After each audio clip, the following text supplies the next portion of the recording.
السلام عليكم ورحمة الله وبركاته.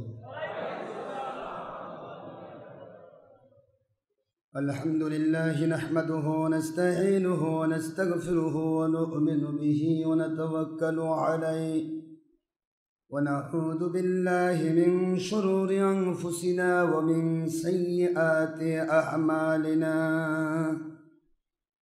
من يهد الله فهو المهتدي ومن يضلل فلن تجد له وليا مرشدا.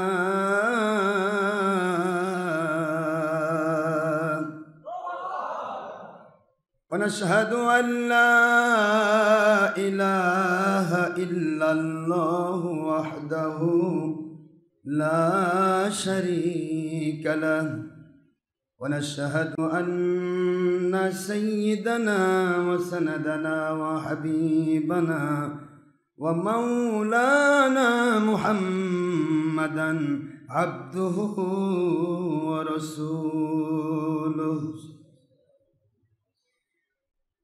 الذي أرسله بالحق شاهدا ومبشرا ونذيرا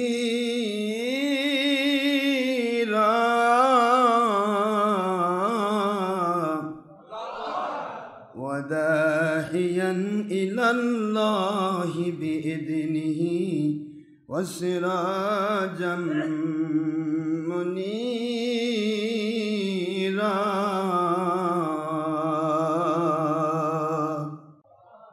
فقد قال الله تعالى في كلامه المجيد وفرقانه الحميد: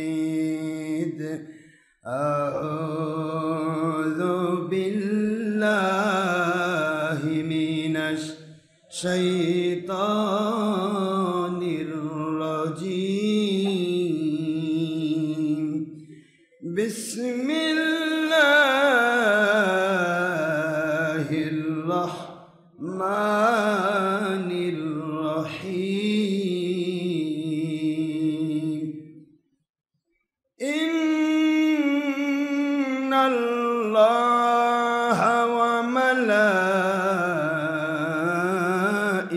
وملائكته يصلون على النبي يا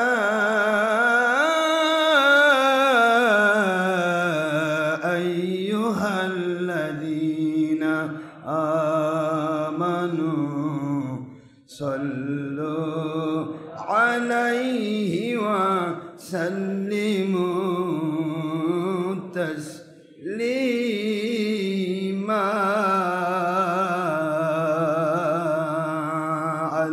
اللهم صل على سيدنا مولانا رسول الله وعلى آل سيدنا.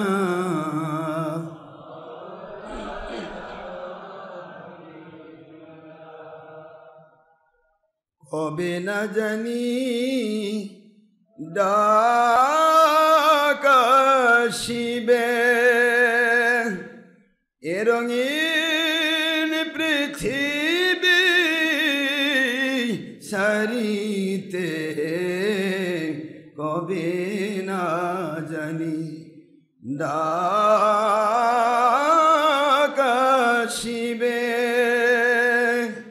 ওই কঠিন কবর মাঝে শুইতে রং বেরঙের পোশাক খুলে সাদা কাফন পরাইতে।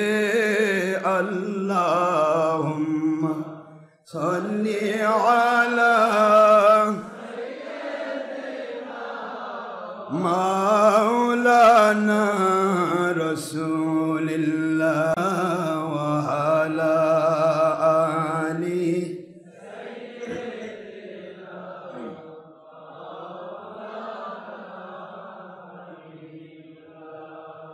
ডানে কবর বামে কবর নিচে মাটির বিছানা ডানে কবর বামে কবর নিচে মাটির বিছানা উপরেতে বাঁশের ছাউনি ইহাই কবর ঠিকানা আল্লাহুম্মা সাল্লি আলা মাওলানা রাসূলিল্লাহ ওয়া আলা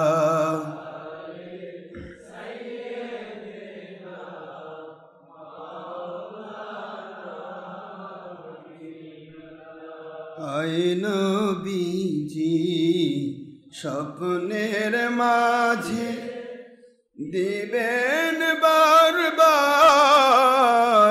দেখা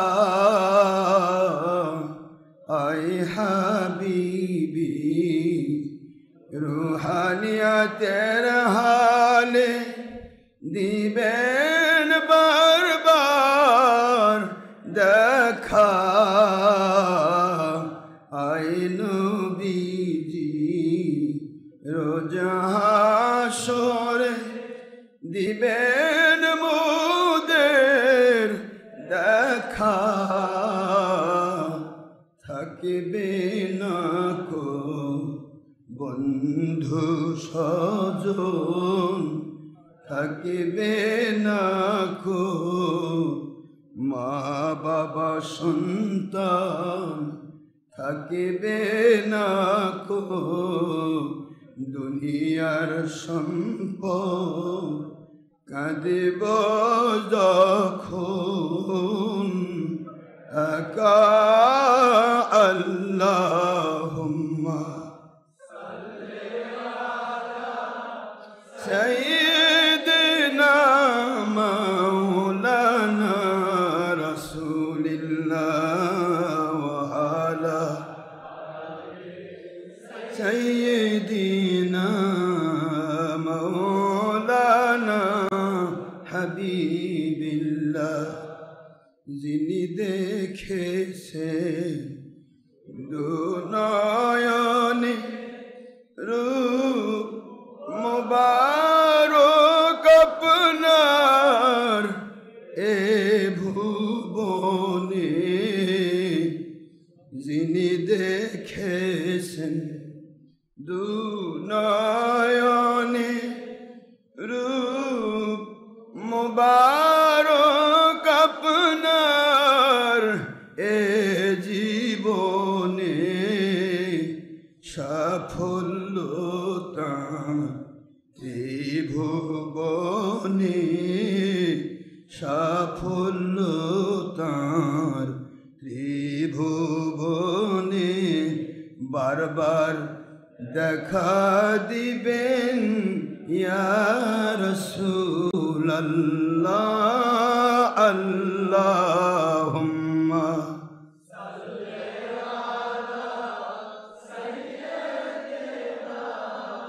মাওলানা রাসূলিল্লাহ ওয়া আলা আলি সাইয়্যিদিনা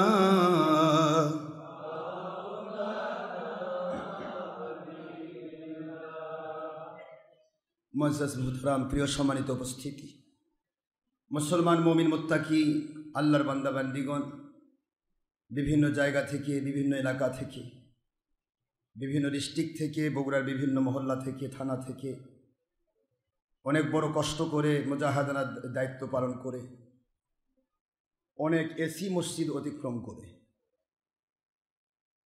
এই গরমের ভিতরে অর্থ ব্যয় করে সময় ব্যয় করে শ্রম দিয়ে আল্লাহ এবং আল্লাহর হাবিবের মহব্বত পাওয়ার আশায় আকাঙ্ক্ষায় যারা কষ্ট করে এই জান্নাতের বাগানে অ্যাটেন্ডেন্স দিয়েছেন এবং ইন্টারনেটে যারা ডক্টর আশরাফ সিদ্দিকী অনলাইন রেডিওতে দেশ বিদেশ থেকে যারা বিভিন্নভাবে বসে রয়েছেন, মহিলা পুরুষ, যুবক যুবতী, বৃদ্ধ বৃদ্ধা, ছাত্রছাত্রী, কিশোর কিশোর, শিশু, যারা যেখান থেকে আল্লাহর সন্তুষ্টির জন্য আমাদের সাথে সম্পৃক্ত হয়েছেন, এখানে কোনো দলের স্বার্থ নেই, অর্থের স্বার্থ নেই, টাকা পয়সার স্বার্থ নেই, কোনো কিছু পাওয়া বা না পাওয়া, খাওয়া বা না খাওয়ার কোনো স্বার্থ নেই। এখানে আমাদের স্বার্থ একটাই, আমরা যা করব আল্লাহ এবং নবীজির মহব্বতে করব,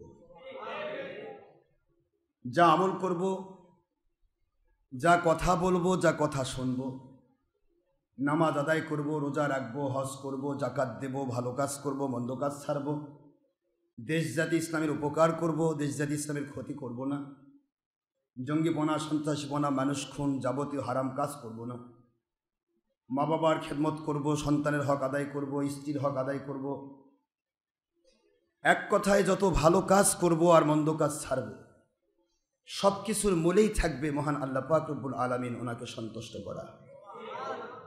আল্লাহ এবং আল্লাহর হাবিবকে সন্তুষ্ট করতে পারলেই আমাদের জীবনটা দুনিয়াতেও সাকসেসফুল, আখেরাতেও সাকসেসফুল, আমরা সফল কাম হব, আমরা কামিয়াব হব। আর আল্লাহর সন্তুষ্টিকে সামনে নিয়ে যারা আমল করে, শয়তান হাজার ধোঁকা দিয়েও তাকে আল্লাহর সন্তুষ্টি থেকে দূরে সরে দিতে পারবে না। এই জন্য আমাদের উদ্দেশ্য কি বলুন তো? আল্লাহর আওয়াজ ধীরে হচ্ছে কেন? কি ঘুমাচ্ছেন না রাগ করছেন? আমাদের উদ্দেশ্য কি? আল্লাহর সন্তুষ্টি, নবীজির সন্তুষ্টি, আল্লাহ এবং নবীর মহব্বতে আমাদেরকে ইসলাম মানতে হবে। যে ইসলামটা আল্লাহ এবং নবীজি পাক সাল্লাল্লাহু আলাইহি ওয়াসাল্লাম ওনার মহব্বতে আল্লাহর সন্তুষ্টির জন্য মানা হবে, ওই ইসলাম দিয়ে পৃথিবীবাসীর উপকার হবে, কারো তিল পরিমাণ ক্ষতি হবে না। কথা কি বুঝতে পেরেছেন? আমরা প্রথমেই বুখারীর হাদিসের আমল করে নিচ্ছি। প্রথম হাদিস, আন উমার ইবনুল খাত্তাব রাদিয়াল্লাহু তাআলা আন قال قال رسول الله صلى الله عليه وسلم إنما الأعمال بالنيات। একজন বান্দা যে আমলই করুক, তার আমলের প্রথম পর্বে আমল কবুল হওয়ার মূল শর্ত হচ্ছে নিয়ত। সুবহানাল্লাহ। তাহলে আমাদের নিয়তটা কি? আল্লাহর সন্তুষ্টি। বলুন, এই মেরাজের মাস চলছে, মেরাজের মাসে প্রায় দ্বিতীয় অর্ধ শেষ হয়ে গেল, অর্থাৎ 20 তারিখ। সামনে 3 তারিখ দিন গত রাত্রি সম্ভবত সবে মেরাজের রাত্রি। তো এই মেরাজের মাস লাইলাতুর রগায়েব এই মাসের প্রথমেই হয়েছে।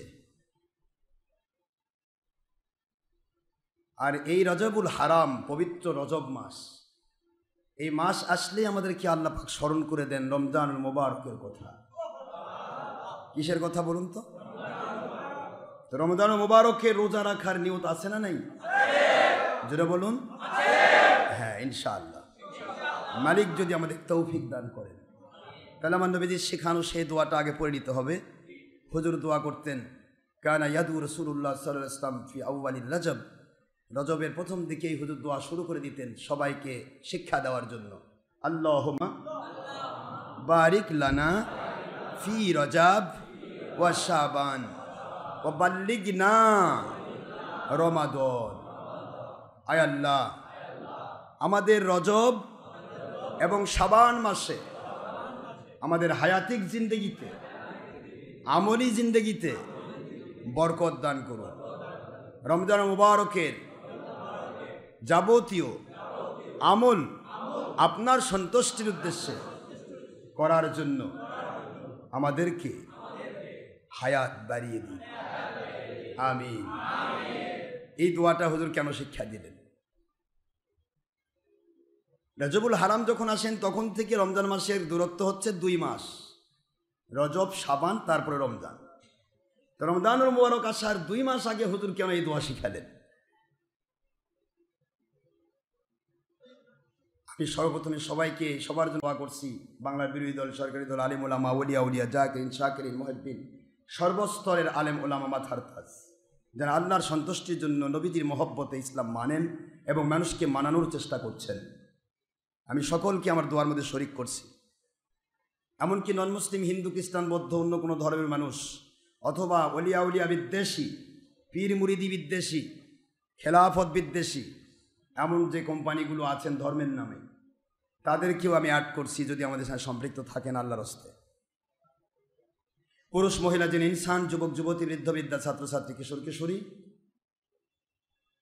শিশুরা, পর্দানশীলা সোনামণি আম্মা জানেরা যারা বিভিন্ন জায়গায় জোহর নামাজ একা একা পড়ে আমাদের সাথে সম্পৃক্ত হয়ে আমাদের আলোচনাগুলি শোনা এবং আমাদের দোয়াতে শরীক হওয়ার জন্য বসে রয়েছেন। স্নেহের কচিকাচা মাসুম নিষ্পাপেরা, ইন্টারনেট আর ওয়েবসাইট সভ্যতার .com, কম্পিউটার সায়েন্সের সভ্যতার, ইয়ং জেনারেশন, তরুণ যুবক কিশোর, হীরকখণ্ডরত্ন রাজ, শ্রমিক ডিপার্টমেন্টের সিএনজিওয়ালা, অটোওয়ালা, ভ্যানওয়ালা, রিক্সাওয়ালা, শ্রমিক মজুর, কৃষক, চাকরিজীবী, ব্যবসায়ী, জনপ্রতিনিধি, ডাক্তার, ইঞ্জিনিয়ার, ছাত্র, শিক্ষক, আইনজীবী, সর্বস্তরের মানুষের জন্য আমি প্রথমেই দোয়া করছি। মহান আল্লাহ পাক দলের স্বার্থে নয়, ব্যক্তির স্বার্থে নয়, অর্থের স্বার্থে নয়, দুনিয়ার স্বার্থে নয়, কেবলমাত্র একমাত্র শুধুমাত্র আল্লাহ এবং নবীর মহব্বতে আল্লাহর সন্তুষ্টিপূর্ণ খাঁটি ইসলাম মৃত্যু পর্যন্ত আমাদেরকে সবাইকে মেনে চলার তৌফিক দান করুন, আমিন। যেভাবে ঈমান আনলে, যেভাবে আমল করলে, যেভাবে আকীদা পোষণ করলে মহান আল্লাহ পাক দয়া করে খুশি হয়ে দুনিয়াতে শান্তিপূর্ণ, গয়বী, মদতপূর্ণ, আল্লাহর সন্তুষ্টিপূর্ণ জীবন দান করার ওয়াদা করেছেন, আখিরাতে জান্নাতুল ফেরদৌস দান করার ওয়াদা করেছেন। এমন গ্রহণযোগ্য ঈমান আমল আকীদার জন্য আল্লাহ পাক দয়া করে, মেহেরবানি করে নবীজি পাক সাল্লাল্লাহু আলাইহি ওয়াসাল্লাম ওনার মহব্বতে, ওনার ওসিলায় আমাদেরকে কবুল করুন, সবাই আমিন। আমাদের চাহিদা তো এটাই না, আর কিছু চাহিদা আছে? আল্লাহ যদি সন্তুষ্ট থাকেন, দুনিয়াতে আপনার জন্য যা দরকার তার চেয়ে বেশি আল্লাহ দিবেন।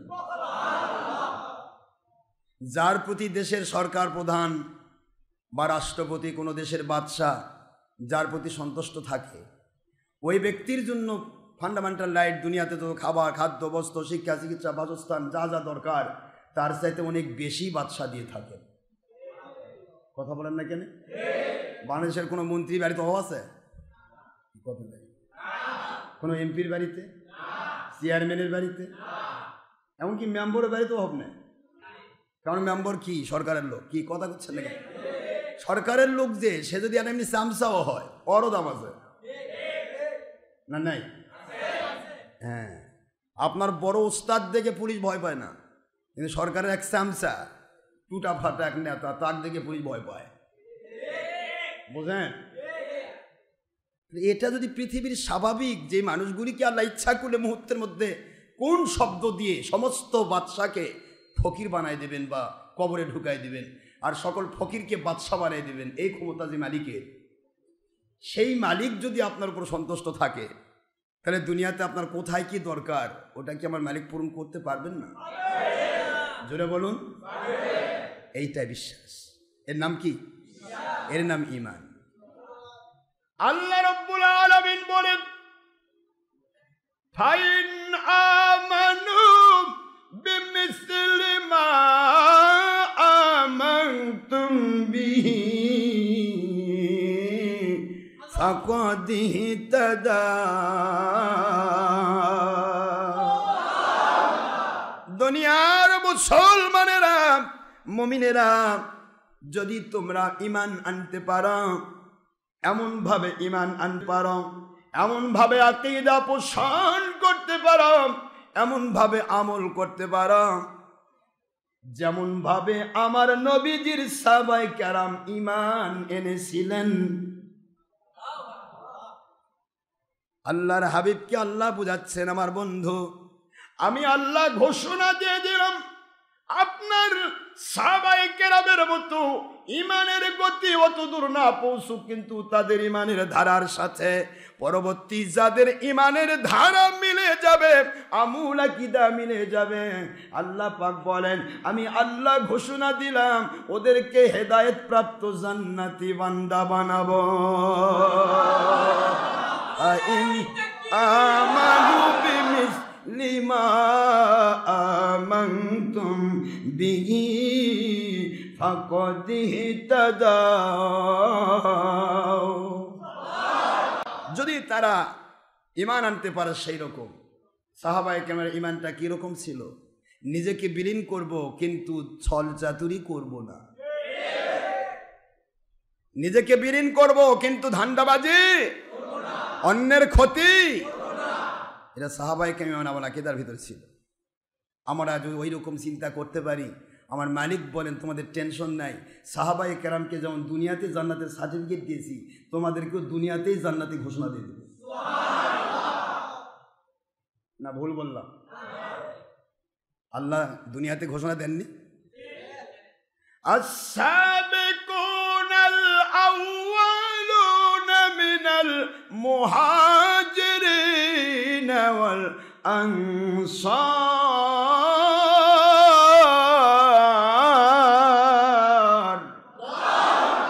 ওয়াল্লাযীনা ইত্তাবাউহুম বিইহসান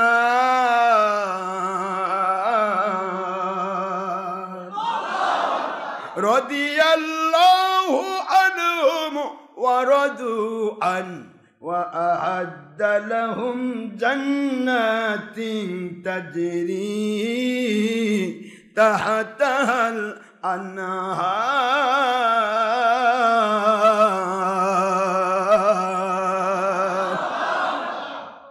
যালিকাল ফাওজুল আযীম।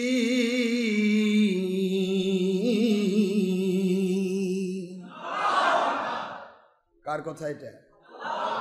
আল্লাহ বলেন সাহাবায়ে কেরামকে যারা মানার মতো মানবেন, তাদের ঈমান আমলের সাথে গতি ঠিক রেখে যারা চলার চেষ্টা করবে, আল্লাহ বলেন রাদিয়াল্লাহু আনহুম ওয়া রাদু আন,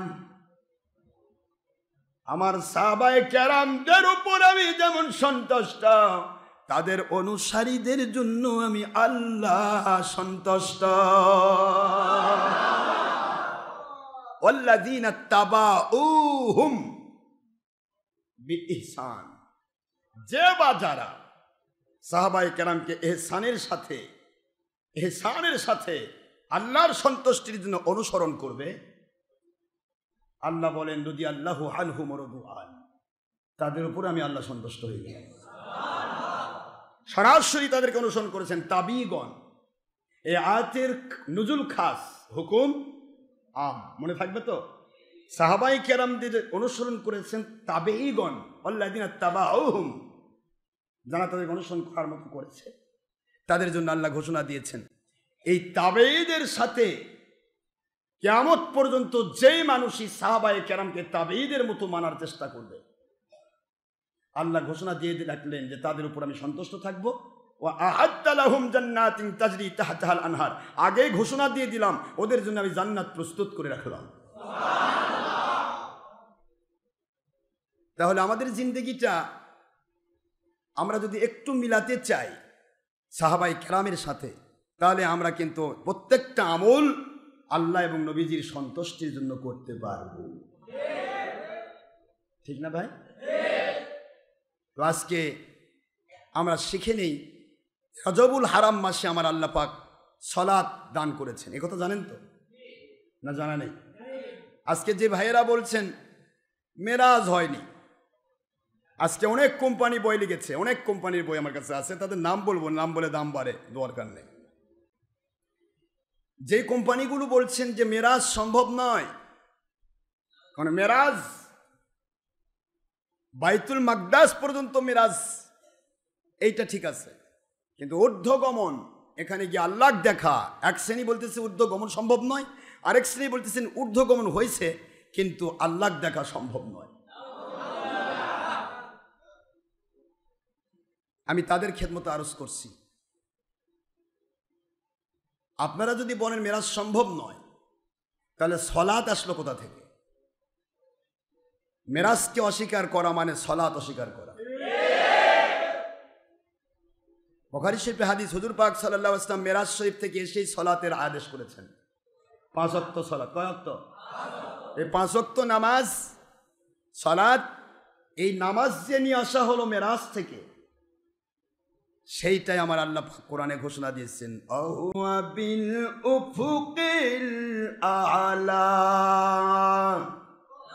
পড়েন আমার সাথে, ওয়াহুয়া বিল উফুকিল আলা, সবাই পড়েন, সুম্মা দানা ফাতাদাল্লা ফাকানা কাবা কাউসাইনি আও আদনা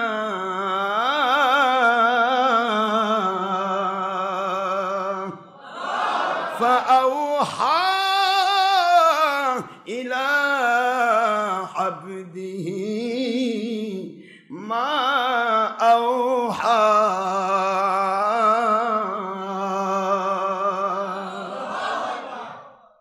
আল্লাহ পাক বললেন ওহুয়া বিল উফুকিল আলা। আপনারা সবাই দোয়া করেন সেজদার মধ্যে, সুবহানা রাব্বিয়াল আলা। কি বলেন না ভাই? ও মালিক, আমি তো মাটির নিচে আর যাওয়া সম্ভব না, এ পর্যন্ত আমার পাওয়ার, যদি আরো যেতে পারতাম আরো নিচে সেজদা দিতাম, কিন্তু এখানে মাথা দিয়ে বলতেছি রব্বিয়াল আলা, আয় আমার রব, আপনি তো উচ্চের উচ্চ, এই নিম্নস্তর থেকে উচ্চ মহা উচ্চ পর্যন্ত আপনার পরত্ব। যেরকম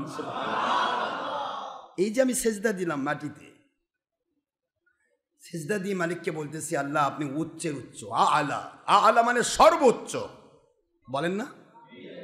এখন আমার মালিক বলছেন ওহুয়া বিল উফুকিল আলা, আমার নবীজি অতি উচ্চে পৌঁছে গেছেন, আর এরা করছে এই বাইতুল মাকদাস পর্যন্ত গেছে। সূরাতুন নজম, সূরাতুন নজম খুলুন, 7 নম্বর থেকে শুরু হয়েছে, 7, 8, 9, 10, এই 4টি আয়াত বলা হচ্ছে আমার নবীজি বাইতুল মাকদাস পর্যন্ত গিয়েছেন, এ ঘোষণা দিয়েছি আমি সূরাতুল ইসরা, সূরাতুল বনি ইসরাইল 15 নম্বর পারার শুরুতেই 17 নম্বর সূরা সূরাতুল বনি ইসরাইলের প্রথম আয়াতে আমি ঘোষণা দিয়েছি। আল্লাহ বলেছেন, একটু পড়েন, সুবহানাল্লাযী আসরা বিআবদিহি লাইলাম মিনাল মাসজিদিল হারামি ইলাল মাসজিদিল আকসা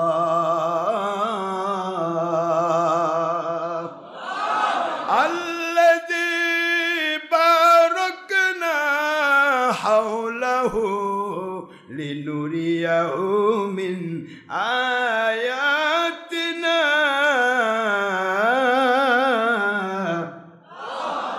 ইন্নাহু হুয়াস সামিউল বাসীর।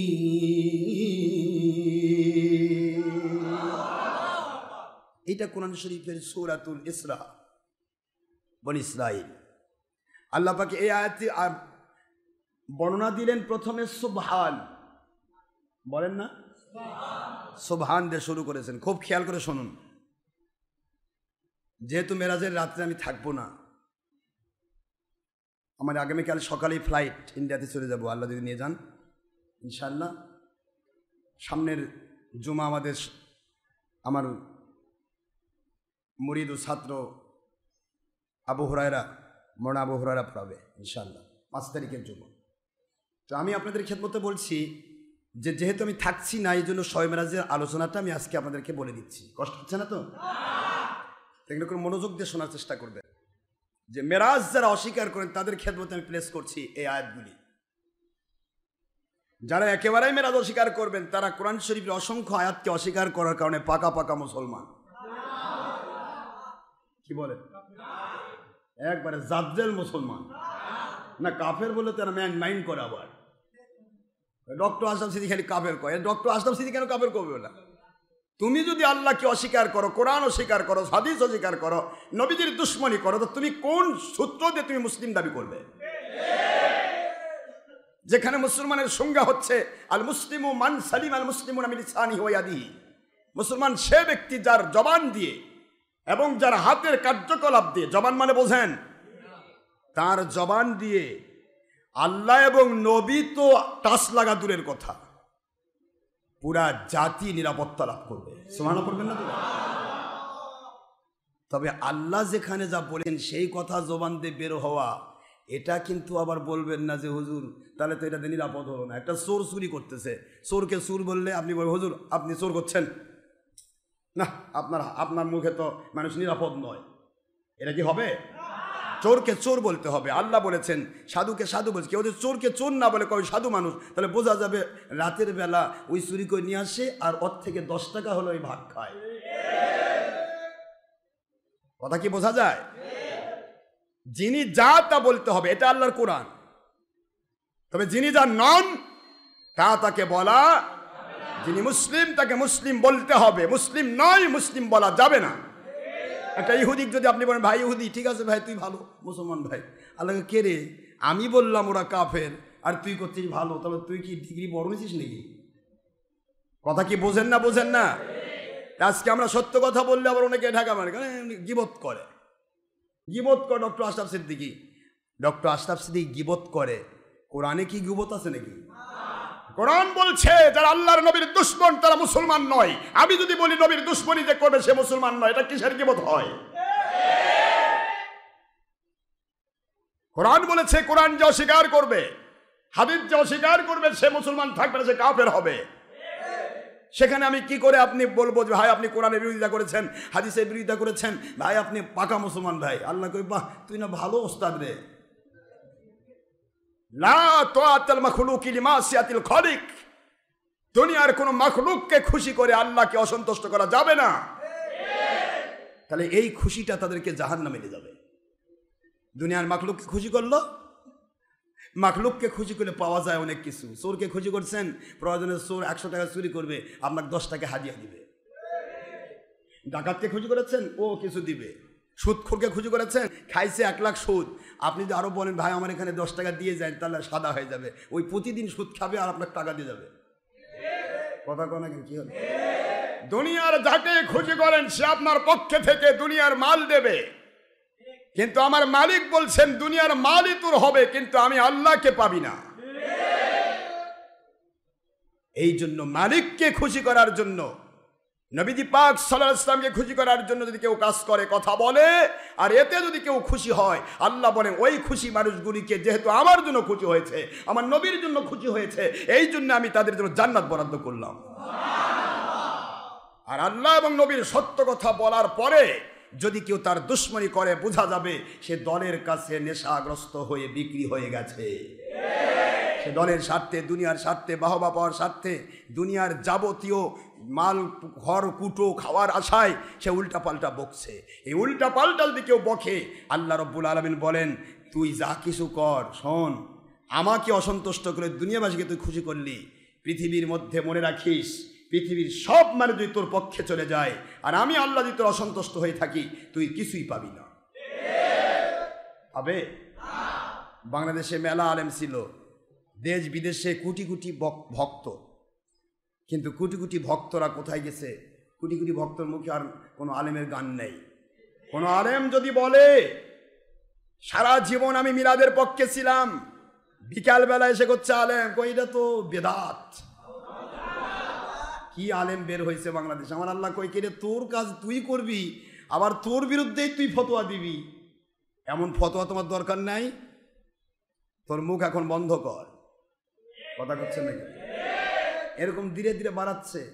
এই যত মুন্সি বাড়াচ্ছে, টিভি শয়তানের বাক্স, টিভির পর্দা, আর টিভির পর্দার থেকে যে বাহাবা দিচ্ছে, সার্চ হচ্ছে, ইন্টারনেট সার্চ হচ্ছে, কোটি হাজার হাজার লাখ লাখ মানুষ তাকে জানতেছে, বুঝতেছে, শুনতেছে, আর সে মনে করে ফুলে উঠতেছে, বাপরে আমি একটা হুজুর হয়েছি বলে।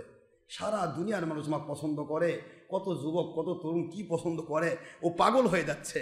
আমি বোঝাতে চাই তোমাদের আব্বা হুজুরের মতো বড় ভক্ত আর কাউকে বানাতে পারবা না। তোমার আব্বা হুজুরের অনেক ভক্ত ছিল। নাতিপুতি খুতিরা আব্বার থেকে শিক্ষা নাও।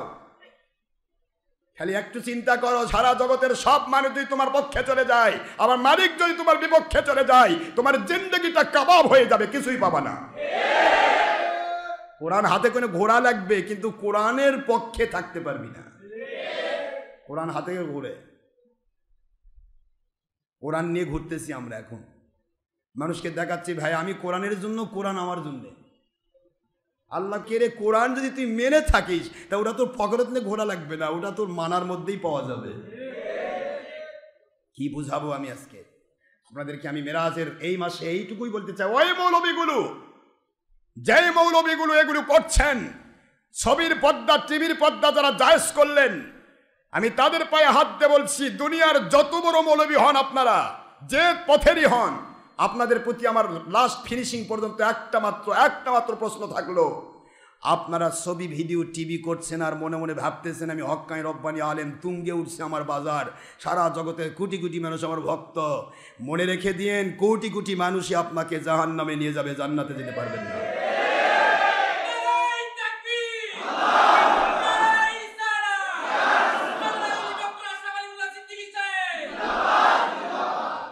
যা ইচ্ছা তাই করবেন।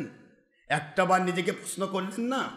একটিবার নিজেকে প্রশ্ন করলেন, আজকের মাইন্ড, আমি যে ছবিটা করছি, আমি যে ভিডিওটা করছি, আমি যে প্রজেক্টর দিচ্ছি, আমি যে মানুষের কাছে বাহবা নিচ্ছি, এর উদ্দেশ্য কি? আল্লাহকে খুশি করা? যদি আল্লাহকে খুশি করা হয় তাহলে ছবি ভিডিও টিভি তো আল্লাহ দেখেন না, এটা মানুষ দেখেন। আর মানুষ দেখানোর জন্য যে আমলগুলি করছো তুমি, প্রত্যেকটাই রিয়া হচ্ছে, শিরক হচ্ছে, আর এই শিরক তোমাকে জাহান্নামে নেবে, জান্নাতে নেবে না। ছবি ভিডিও হালাল হারাম এটা তো 353 হাদিসে প্রমাণ হয়ে গেছে, বুখারীর হাদিস সহ। সেটা নাই মানলেই না, নাই মানলে।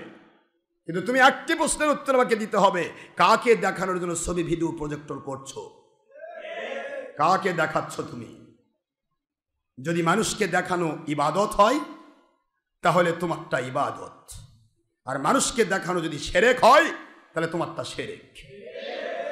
আল্লাহকে দেখানো যদি ইবাদত হয় আমাদেরটা ইবাদত। আল্লাহকে দেখানো যদি শিরক হয় তাহলে ডক্টর আশরাফ সিদ্দিকীর সবকিছু শিরক। কি কথা কি বোঝা যাচ্ছে? কি গল্প হচ্ছে গো! এক একজন সব মুন্সির যেন একই খুঁড়ে মাথা মোড়ানো। যত টিভির মুন্সি বের হচ্ছে প্রত্যেকটা মুন্সি একই কথা। এখন এই যে আল আজহারিরা কিভাবে বের হয়েছে, এক বলে আবার নিয়ে মানুষ খুব কান্নাকাটি করতেছে। হাই রে ঠেলা ঠেলি যুবকেরা, বাপ রে কি এক কেরে! জাকির নায়কের চেয়ে বড় তোর আজহারি নয়। জাকির নায়ক সারা জগৎকে গরম করে দিয়েছিল, শেষ পর্যন্ত কাফির ফতোয়া নিয়ে এখন লুকিয়ে আছে দুবাইয়ে যায়। জাকির নায়কের যে ফতোয়া, ওহাবি ফতোয়া, সেই ফতোয়া দিচ্ছে আজকের এই মিজানুর রহমান আজহারি। ওহাবি ফতোয়া, একই ফতোয়া দিচ্ছে মিস্টার কওমি খারাজির গোষ্ঠীর, সুরমুনায়ের গোষ্ঠীর মিস্টার একই আসছে হাফিজুর রহমান সিদ্দিকী সুর। একই ফতোয়া, একই ফতোয়া দিচ্ছে ওই আপনার মতিউর রহমান মাদানী তো নয়, পাদানি। একই ফতোয়া দিচ্ছে শাইখুল হাদিস তো নয়, শায়েক তো নয়, শায়েক না, এটা শায়েকের হাদিস বলা যায় না, এটা শাইখুল শয়তান বলা যায়, মিস্টার আব্দুর রাজ্জাক সুনুন মুন্সি। একই ফতোয়া দিচ্ছে মুজাফফর বিন মুহসিন। একই ফতোয়া দিচ্ছে আখতারুজ্জামান চোর মুন্সি, যেটা দেখলে ইবলিস শয়তান ভয়ে পালাবে, কয় যে নবিক তালাক দিছি। তোদের কথা শুনলে, তোদের ওয়াজ শুনলে, আল্লাহর ওলি হযরতে মুঈনুদ্দিন চিশতি আজমেরি সঞ্জারি রহমাতুল্লাহ আলাইহি, ওনার চেহারার দিকে তাকায়া বাংলা ভারত পাকিস্তানের 90 লক্ষ মতান্তরে 1 কোটি নিংটি পড়া হিন্দু কলেমা পড়ে মুসলমান হয়ে যায়। আর তোদের মতো মুন্সিরা যারা কোরআন সামনে নিয়া শয়তানের বাক্স, ছবির বাক্স টিভির মধ্যে বসে, ইন্টারনেট টিভির ভিতরে বসে, কওমি টিভির মধ্যে বসে, ইসলামী টিভি নাম দিছ, কোন দিন যে দিবে ইসলামী মত না কওমি মত, কি কোন দিন কি করবে তোমরা? তোমরা ছবি ভিডিও টিভি শয়তানের বাক্সের মধ্যে বসে তোমরা ফতোয়া দিচ্ছ। কি ফতোয়া দিচ্ছ নিজেরাই বোঝো না। তোমাদের ফতোয়া শুনে বাংলার আবার বৃদ্ধ বনিতা মুসলমানগুলোর ঈমান নষ্ট হয়ে বেঈমান হয়ে যাচ্ছে। কি ফতোয়া দিলে তোমরা? কি করছো তোমরা? হারামকে হালাল করছো, হালালকে হারাম করছো। কাদিয়ানীদেরকে আমরা কেন কাফের বলি? একটি কথা বোঝেন না? কাদিয়ানীদের কেন কাফের বলা হয়? 100% কাদিয়ানীরা কাফের, নন মুসলিম। কারণ কাদিয়ানীরা বলেছে আমার নবীর পরে আরো নবী আছে। নাউযুবিল্লাহি মিন যালিকাল কাযযাব। আমার নবীজি পাক সাল্লাল্লাহু আলাইহি ওয়াসাল্লামের একটি হাদিস, সহিহ হাদিস, নবীজি বলেছেন আনা খাতামুন নাবিয়্যিন লা নাবিয়্যা বাদি লাউ কানা নাবিয়্যু মিন বাদি লা কানা উমর ইবনে খাত্তাব রাদিয়াল্লাহু তাআলা আনহু। হুজুর সাল্লাল্লাহু আলাইহি ওয়াসাল্লাম বলেন আমার পরে কোনো নবী আসবে না, আমি শেষ নবী, আমার এই নবুয়তের ধারা শেষ হয়েছে, আমার পরে নবী আসলে ওমর হতেন। এই একটি হাদিসে হুজুর বলেছেন আসবে না নবী, আর কাদিয়ানীর গোষ্ঠী বলছে আসবে। এই একটি কারণে যতদিন তারা তওবা না করেছে, কেউ ফতোয়া দেখ আর না দেখ, বাংলাদেশ সরকার বা পৃথিবীর কোনো সরকার তাকে নন মুসলিম ঘোষণা করুক আর না করুক, ও টেনশন আমাদের নাই, তারা কাফের। ঠিক না? ঠিক জোরে বলুন। কেন কাফের? কারণ আমার নবীজি না বলেছেন, আর কি বলেছে? ওরা হ্যাঁ বলেছে। নবী বলেছেন আসবে না, ওর কি একটি কারণে যে কাফের হয়। আপনারা বলেন তো, নবীজির ছবি ভিডিও নিষিদ্ধ করেছেন, এরা করছে এই যুগে নবী ছবি ভিডিও চলবে, তাহলে এরা কয় নম্বর কে দেয়নি? বলেন, আমাকে বুঝাই দিবেন তো? আমাকে বুঝালেই আমি সারা দুনিয়া বুঝাতে পারবো। নবীজি পাক সাল্লাল্লাহু আলাইহি ওয়াসাল্লাম বলেছেন আমি তোমাদের কারো মতো নই, লাস্তু কাআহাদিম মিনকুম, আমি তোমাদের কারো মতো নই। বুখারীর হাদিস, মদিনায় অবতীর্ণ হাদিস। হুজুর বলেন আমি কারো মতো নই, এরা করছে নবী আমাদের মতো মানুষ।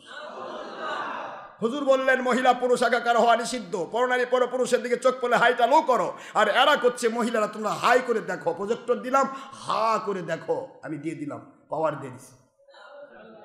কোন দিক যাবেন? সমস্ত পৃথিবীর সমস্ত বাতিল ফেরকার উলামায়ে সুদের অনুরোধ করছি, তোমরা দয়া করে কি করছো নিজেকে জিজ্ঞাসা করো। উলামায়ে সু হয়ে জিন্দেগি যাপন করো না। একজন মানুষ তোমার ভক্ত থাক আর না থাক, মালিককে সন্তুষ্ট করো। মালিক যদি সন্তুষ্ট থাকে, আব্দুল কাদের জিলানী রহমতুল্লাহ আলাইহির নাম দুনিয়ার কেউ শোনেননি তা আমি বলবো না। কোনদিন তার বাড়িতে গেছিলেন? বাগদাদে গেছেন? কেন? কোন সালে আব্দুল কাদের জিলানী আসছে? কোন সালে ইমাম গাজালি আসছেন? কোন সালে মুজাদ্দিদ আল-পেসানি এসেছেন? কোন সালে বাহাউদ্দিন নজবুল রহমতুল্লাহ আসছেন? কোন সালে মঈনুদ্দিন চিশতি রহমতুল্লাহ এসেছেন? আজ পর্যন্ত প্রত্যেকটা মুসলমানের অন্তরে অন্তরে তাদের প্রতি ভালোবাসা আছে না নাই? টিভির পর্দায় ওয়াজ করার কারণে এই ইফেক্টটা বাড়িছে না? কাট ওয়াজ করছিল ইন্টারনেট টিভিতে, কে পাওয়ার বাড়াবে? কি বুঝাবো আমি? তাহলে এরা যদি বলে যে মিরাজে রবি দেখেনি আল্লাহ, তাহলে তো বলার কিছু নাই। কতগুলো হারাম। হুজুর বলেন কাফের মুশরিকের তর্জ তরিকা মানা যাবে না। মান তাশাব্বাহা বিকওমিন ফাহুয়া মিনহুম, যে ব্যক্তি যে জাতের অনুসরণ করে তার অন্তর্ভুক্ত হয়েছে, কবরে চলে যায়। এটাই তো মিশকাতের হাদিস, আবু দাউদের হাদিস, তিরমিজি হাদিস, সহিহ হাদিস। আল মারউ মাআ মান আহাব্বা, পৃথিবীতে যার সাথে যার আল্লাহর জন্য ভালোবাসা হয় তার সাথে তার হাসর হয়। এটাই বুখারীর হাদিস। যে তাই হয়ে থাকে, তাহলে আপনি যে মুন্সিকে ভালোবাসতেছেন, ডক্টর আশরাফ সিদ্দিকী আপনার ভালোবাসা চাচ্ছে না, দয়া করে ও টেনশন নেবেন না মাথায়। আপনার ভালোবাসা পেয়ে আমি 5 কোটি টাকা উপার্জন করব না। আমার চিন্তা হচ্ছে আপনি যে মুন্সিকে ভালোবাসতেছেন, সে মুন্সি নবীর দুশ্মনী করতেছে, টিভি করতেছে, ভিডিও করতেছে, ছবি করতেছে, মহিলার সাথে ব্যাপারটা হচ্ছে, হারাম কাজের মধ্যে মশগুল রয়েছে, আল্লাহর হাবিবকে আমাদের মতো বলছে, বড় ভাইয়ের মতো বলছে, মাটির মানুষ বলছে, মিলাদ কিয়াম যুগ যুগান্তর হয়েছে তার বিরুদ্ধে কথা বলছে, শবে বরাতের বিরুদ্ধে কথা বলছে, আল্লাহ পাক খেলাফতের পক্ষে বলেছে, আর এরা করছে ধর্মের নামে রাজনীতি করছে, এরা যা ইচ্ছা তাই করছে। আর তার লিঙ্কটা আপনি ধরে দৌড়াচ্ছেন, আল্লাহকে পাওয়ার জন্য যাচ্ছেন না, শয়তান পাওয়ার জন্য যাচ্ছেন। আর কিয়ামতে আপনি জান্নাতে যাবেন না জাহান্নামে যাবেন, আপনার বন্ধু যেখানে যাবে আপনাকেও সেখানেই দেওয়া হবে। বুখারী শরীফে হাদিসে কি আছে? কুল্লু মুসাওয়াবিন ফিন্নার, ইচ্ছে করে যারা ছবি মূর্তির সাথে লেগে থাকে তারা জাহান্নামী। তাহলে আমি যদি ছবি মূর্তি আলা মুন্সি হই, আর আমার যদি আপনার প্রেমিক হন, তাহলে আমি জাহান্নামে যাব, আপনি কই যাবেন? কারণ আপনি তোমার প্রেমিক। আল্লাহর হাবিব তো বলে দিয়েছে যে যার প্রেমিক তার সাথে তার হাসর হবে। কথা কন না কেন জোরে? আমি আশ্চর্য হয়ে গেলাম, এদের মুখে আব্দুল কাদের জিলানীর কথা আসে না গো। এ আল আজহারি সে ওয়াজ করতেছে, কয় যে আপনারা জানেন না গজব হবে, যেগুলো আলেমদেরকে ধরেছেন ওগুলো আলেমের দাম কত? এক আলেমের 13 কোটি মুসলমান ভক্ত, 13 কোটি মুসলমান ভক্ত সেটা ওই দেখলো, কিন্তু ওই আলেম যে হাজার হাজার হারামকে হালাল করলো, হালালকে হারাম করলো, সেদিকে তাকালো না। সোরে সোরে মাস্তু তো ভাই, আসো ভাই, সব 22 নম্বর সুবিধা ভাগ করে খায়, ধর্মের লেবেল লাগায়, সবাই হাসতে হাসতে জাহান্নামে চলে যায়। হ্যাঁ, তুমি বুঝলে না? তোমার মুখে আসলো না 13 কোটি মুসলমান ভক্ত, 13 কোটি মুসলমান তোমার হুজুরের ভক্ত, আর আব্দুল কাদের জিলানী রহমতুল্লাহ সারা জগতের মুসলমান ভক্ত, মঈনুদ্দিন চিশতি রহমতুল্লাহ সারা জগতের মুসলমান ভক্ত। তাদের কথা তোদের মুখ দিয়ে আসবে না, কারণ তোরা ওলিয়া উলিয়ার দুশ্মন। আমান আদানি ওলিয়ান ফাকাদ আযানতুহু বিল হারব। যে ব্যক্তি ওলিদের বিরুদ্ধে কথা বলে তাদের বিরুদ্ধে আল্লাহ যুদ্ধ ঘোষণা করেন। তোমরা ধ্বংস করছো দুনিয়ার মানুষকে। যুবক তরুণগুলো প্যান্ট পরা, শার্ট পরা, যারা টিভিমুখী, যারা ইন্টারনেট টিভিমুখী, এই যুবকগুলোকে এরা ধ্বংস করে ফেলছে। এই যুবকগুলো ভাবতেছে বাপরে কি এক হুজুর পাইছি, এবারে সবের দলিল দেয়। এত দলিল কই পাইলে? সব দলিলগুলাই আসছে আখেরি নবীর মধ্য দিয়ে। সে আখেরি নবী যখন তোমার কাছে এই ওয়াজের মধ্যে কি কইছে, কই নবীর কাছে কিছু চাওয়া যাবে না, নবীর কাছে কিছু চাওয়া যাবে না। এই কথা যদি সত্য হয় তাহলে তোমরা কি বোঝাতে চাচ্ছ? হজরতে আলী রাদিয়াল্লাহু আনহু যখন হজরতে আবু বকর রাদিয়াল্লাহু আনহু লাশ মোড়ক নিয়ে নবীজির পার্শ্বে গেলেন, গিয়ে বলে ইয়া রাসূলুল্লাহ, আবু বকরের ওসিয়ত ছিল, বুঝতেছেন নাকি আপনারা? আবু বকরের ওসিয়ত ছিল যে তিনি ইন্তেকালের পরে তার পুরাতন জামাটা, যেই জামাতে আপনার রহমতের ছোঁয়া লেগেছে, ওই জামাতে কাফন পরায়ে জানাজা করে আপনার দরবারে নিয়ে আসার এবং আপনাকে প্রশ্ন করার। যেহেতু আবু বকরের আকীদা নবী হায়াতুন নবী, সুবহানাল্লাহ, নবী কবরে জিন্দা, কবরে কি তিনি কখনোই মরা নবী হতে পারেন না। আখেরি নবী, কিয়ামত পর্যন্ত তিনি নবী, তার নবুয়তের ধারা কিয়ামত পর্যন্ত থাকবে, সুতরাং তিনি কখনো মরা নবী হতে পারেন না। আর আবু বকরের আকীদা ছিল নবী হায়াতুন নবী। এই জন্য আবু বকর আলী রাদিয়াল্লাহু আনহু ফতোয়া দিলেন যে আমি ইন্তেকালের পূর্বেই তো আখেরি রাসূল বলে গেছেন, হুজুর পাক সাল্লাল্লাহু আলাইহি ওয়াসাল্লাম বলে দিয়েছেন যে আমি তার সাথী থাকবো, তার কবরের পাশে আমি সাথী হব। সুবহানাল্লাহ। আলী, আমি আবু বকর, আমার আখেরি নবী সাল্লাল্লাহু আলাইহি ওয়াসাল্লাম ওনার ইন্তেকাল মুবারকের পর, বিসাল শরীফের পর, আল্লাহর দিদারে মশগুল হওয়ার পরে আমি আবু বকর 2 বছর 4 মাস দুনিয়ার খেলাফতের শাসন করেছি। আমার জিন্দেগিতে কোনো ভুল হয়ে গেল কিনা, আমি কি নবী থেকে দূরে সরে গেলাম কিনা, আল্লাহ থেকে দূরে সরে গেলাম কিনা, আমি প্র্যাকটিক্যাল প্রমাণ করতে চাই। নবীজি পাক সাল্লাল্লাহু আলাইহি ওয়াসাল্লাম বলেছেন আমি তার কবরের সাথী হব। ছিলাম হিজরতের সাথী, ছিলাম বাল্য সাথী, জীবন সাথী, এখন কবরের সাথী হব। এটা নবীর আদেশ মানা সুন্নত রে আলী, আমার আদেশ মানা তোর জন্য ওয়াজিব। এই জন্য মৃত্যুমুখী মানুষের ওসিয়ত মানা ওয়াজিব। আল্লাহু আকবার বলেন। রাদিয়াল্লাহু তাআলা আনহু, আমার নবীজি পাক সাল্লাল্লাহু আলাইহি সাল্লাম ওনার রওজা পাখি আমার শরীর মোবারক নিয়ে যাবে, আমাকে রেখে দিয়া নবীজির দরবারে তুমি নবীকে বলবে ইয়া রাসূলুল্লাহ, সুবহানাল্লাহ বলেন। আল্লাহর বন্ধু, আপনার হুকুম, আপনি বলে গেছেন আপনার পার্শ্বে হযরত আবু বকর সাথী হবে, কিন্তু আবু বকরের কথা মৃত্যুকালীন সময়ের ওসিয়ত মানা ওয়াজিব হয়ে গেল।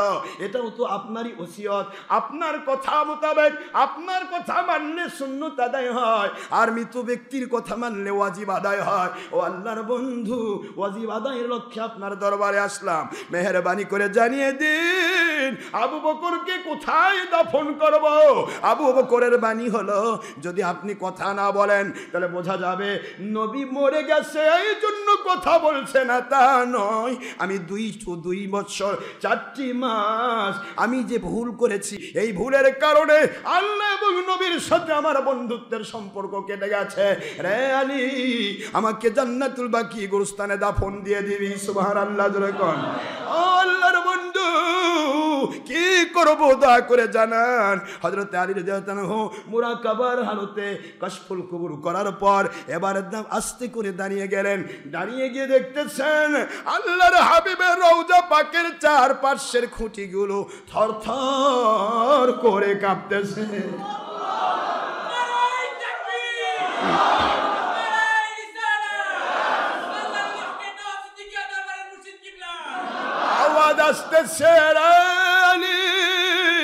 আমার জামাতা সাহাবী, আমার আবু বকর আমার কবরের পাশে দাফন হবে। এর জন্য নতুন করে আর কোনো অনুমতির দরকার নাই। আমার আবু বকর এতদিন আমার দুনিয়ার সাথী ছিল, আজ থেকে তিনি আমার কবরের সাথী হয়ে যাবে। নবীজি পাক সাল্লাল্লাহু আলাইহি ওয়াসাল্লাম ওনার সাহাবায়ে কেরামের জিন্দেগির টার্গেটটা দেখেন। কষ্ট হচ্ছে আপনাদের? তাহলে আমরা কি করতেছি? আমাদের চিন্তাটা কি? খালি মানুষ আমাকে বাহাবা দেখ, তারপরে যা হয় হোক। মানুষকে খুশি করে আল্লাহকে অসন্তুষ্ট করব, এ কাজ আমাদের নয়। ঠিক না ঠিক? তাহলে এই জায়গাতে একটু চিন্তা করেন তো, একটু ভাবনা করেন তো। যা ইচ্ছা তাই করব? ভুল ত্রুটি সাধারণ মানুষের হবে, আমার কেন? আপনার হবে। হক্কানি রব্বানি আলেম আপনি দাবি, আপনার কেন ভুল হবে? আমরা ভণ্ড মানুষ, বিতর্কিত, যার কারণে আমাদের ভুল হতেই পারে, কিন্তু সেই ভুল সংশোধন করে দেওয়ার ক্ষমতাও কোনো বাপের হালাল সন্তানের নাই। সত্য বললে বাইরে যা উল্টা পাল্টা কয়ে বেরো ভণ্ড। মানে একটা গল্প আছে, রসুল পাক সাল্লাল্লাহু আলাইহি ওয়াসাল্লামকে আবু জাহেল সারা জীবন ভণ্ড নবী কইছে, আর রসুলের গোলাম যারা তাদেরকে তো এই আবু জাহেলা ভণ্ড বলবেই। এটাই প্রধান গল্প, আর কোনো গল্প নেই। কিন্তু ভণ্ডটা কি কারণে আবু জাহেলও কোনোদিন ব্যাখ্যা দিতে পারে নাই। কিয়ামত পর্যন্ত কোনো বাপের হালাল সন্তান বাতিল 72 কোম্পানির বেঈমানেরা আমাদেরকেও ভণ্ড হালাল প্রমাণ করে দেখাতে পারবে না ইনশাআল্লাহ। কারণ তাদের বিরুদ্ধে সত্য কথা বলা হয়, কোরআন সুন্নাহর পক্ষে বলা হয়, যার কারণে তারা উল্টাপাল্টা বলতেই পারে। এটাই স্বাভাবিক। রাতের অন্ধকারের বিরুদ্ধে দিনের আলো, দিনের আলোর বিরুদ্ধে রাতের অন্ধকার। কিয়ামত পর্যন্ত রাতের অন্ধকার দিনের আলোতে মিলবে না, তাহলে রাত দিন হবে না। কথা বলছেন না কেন? ধরে রাত দিন হবে? রাত থাকলে অন্ধকার আলো থাকবে, আলো থাকবে। আমি আপনাদের বলছি, তারা আজকে কি বলছে গো, কি বলতে কি বলে, কি বলতে কি বলতেছে, আমি তো আশ্চর্য হয়ে যাচ্ছি। রাসূল পাক সাল্লাল্লাহু আলাইহি সাল্লামের কাছে কিছু চাওয়া যাবে না। একই কথা মিস্টার জাকির নাক বললো, এদের গুরু আব্বা একই কথা বলেছে। মোহাম্মদ সাল্লাল্লাহু আলাইহি ওয়াসাল্লাম মাংনা হামারে লিয়ে হারাম হে। প্রথমে বলেছে মান্না, আমরা মান্না ধরেছিলাম যে নবীকে মানাই হারাম। পরে যায় সে দুবাই গিয়ে সাক্ষাৎকার দিল, আমি তো নবীকে মানার কথা বলি নাই, আমি নবীর কাছে কিছু চাওয়ার কথা বলেছি।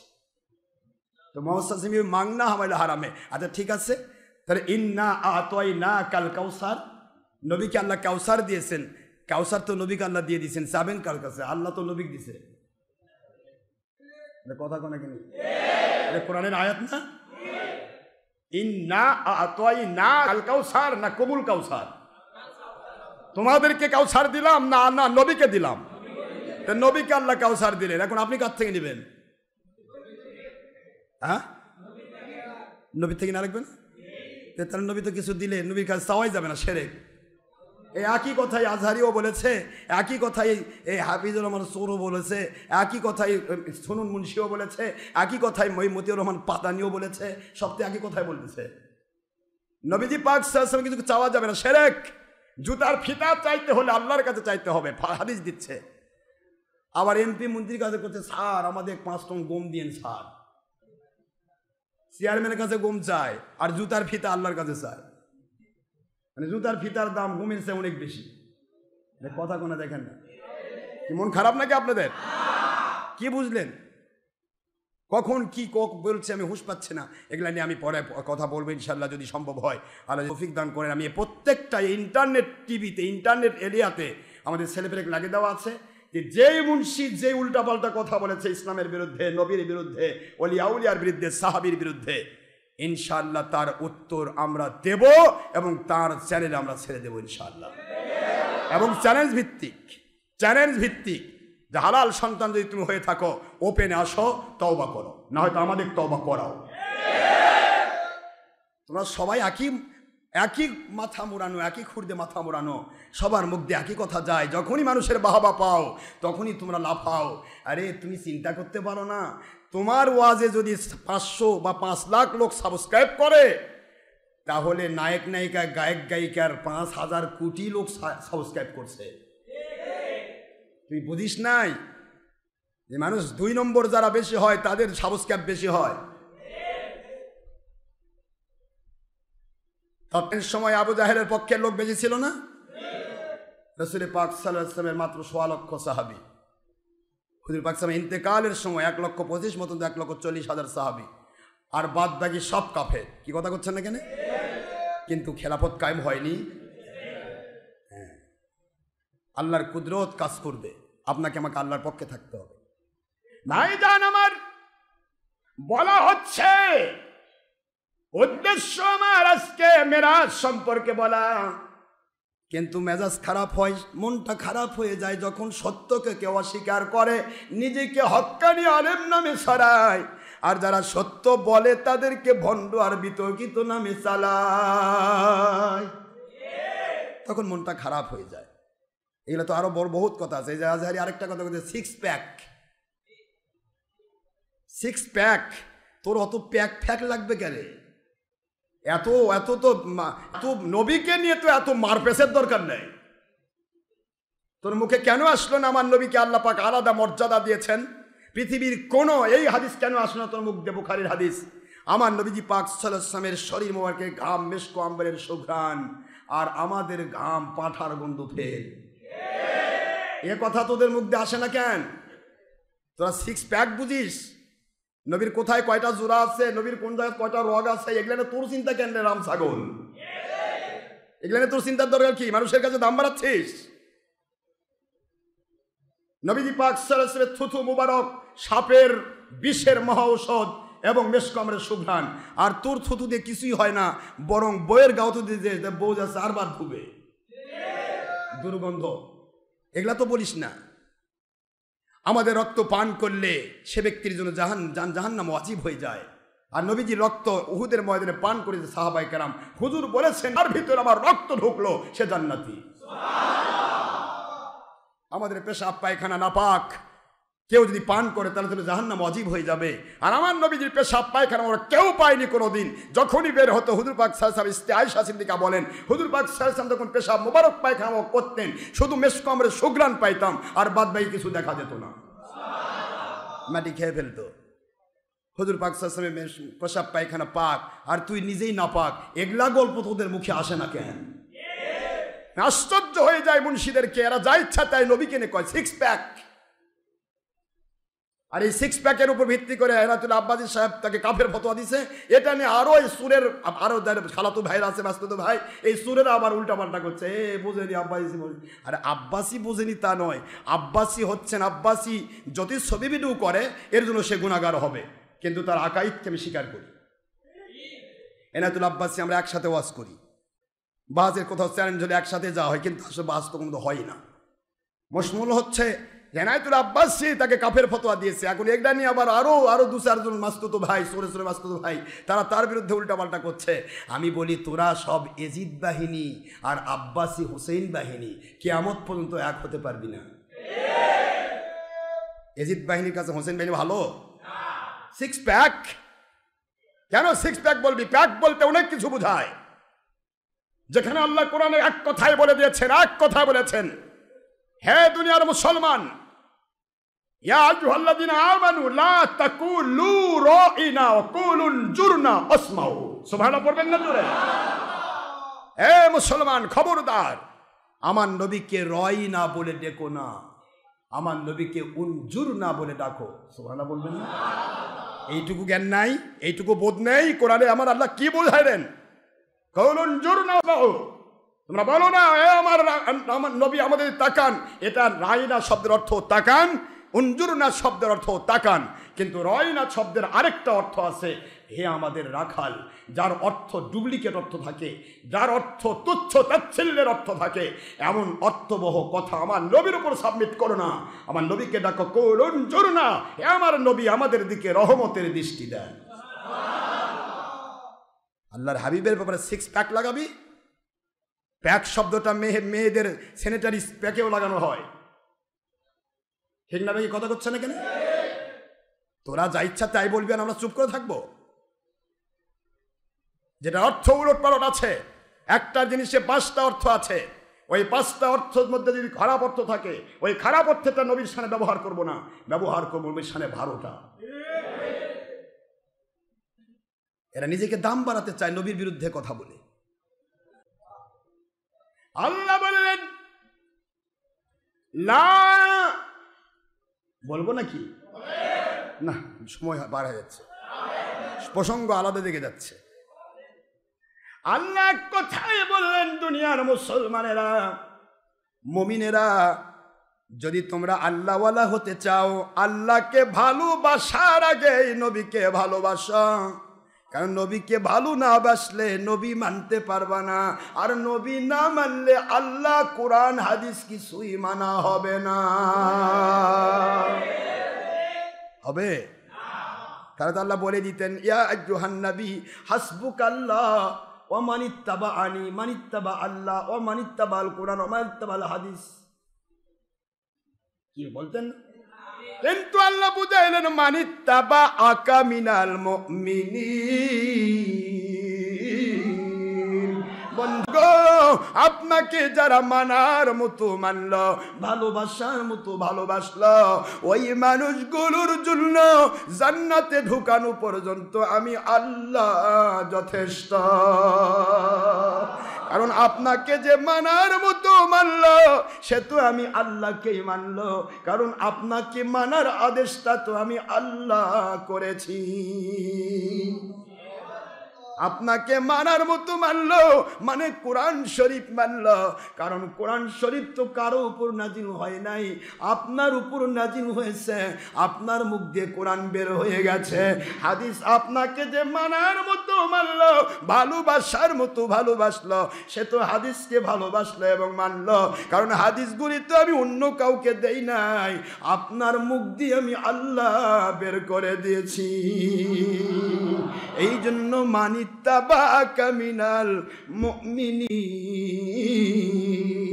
বন্ধুগো, আপনাকে যারা মানার মতো মানল, মুমিনেরা, পুরুষ হোক মহিলা হোক, জিন হোক ইনসান হোক, ওদের জন্য দুনিয়াতে আমি আল্লাহ যথেষ্ট, আখিরাতে ওদের জন্য আমি আল্লাহ যথেষ্ট। ইয়া আইয়ুহান নবী হাসবুকাল্লাহু ওয়া মানিত্তাবাকা মিনাল মুমিনিন।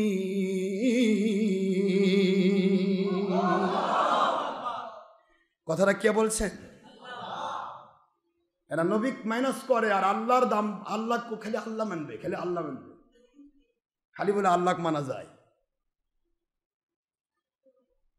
কষ্ট হয় নাকি আপনার? এই জন্য বলছি ভাইয়েরা, যেখানে সেখানে দৌড়ান যাবে না।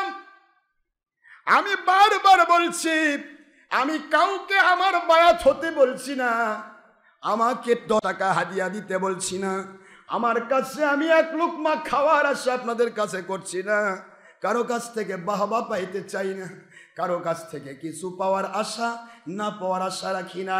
কিন্তু একটি কথা, ইন্টারনেট রেডিওর মাধ্যমে সারা দুনিয়াময় আমি ছড়িয়ে দিতে চাই, যেখানেই থাকেন আপনি, আমার আল্লাহ এবং নবীজির বিরুদ্ধে যার কথা চলে যাবে, ওকে না মেনে ঘরের কোনায় বসে থাকেন, সওয়াব পেয়ে যাবেন।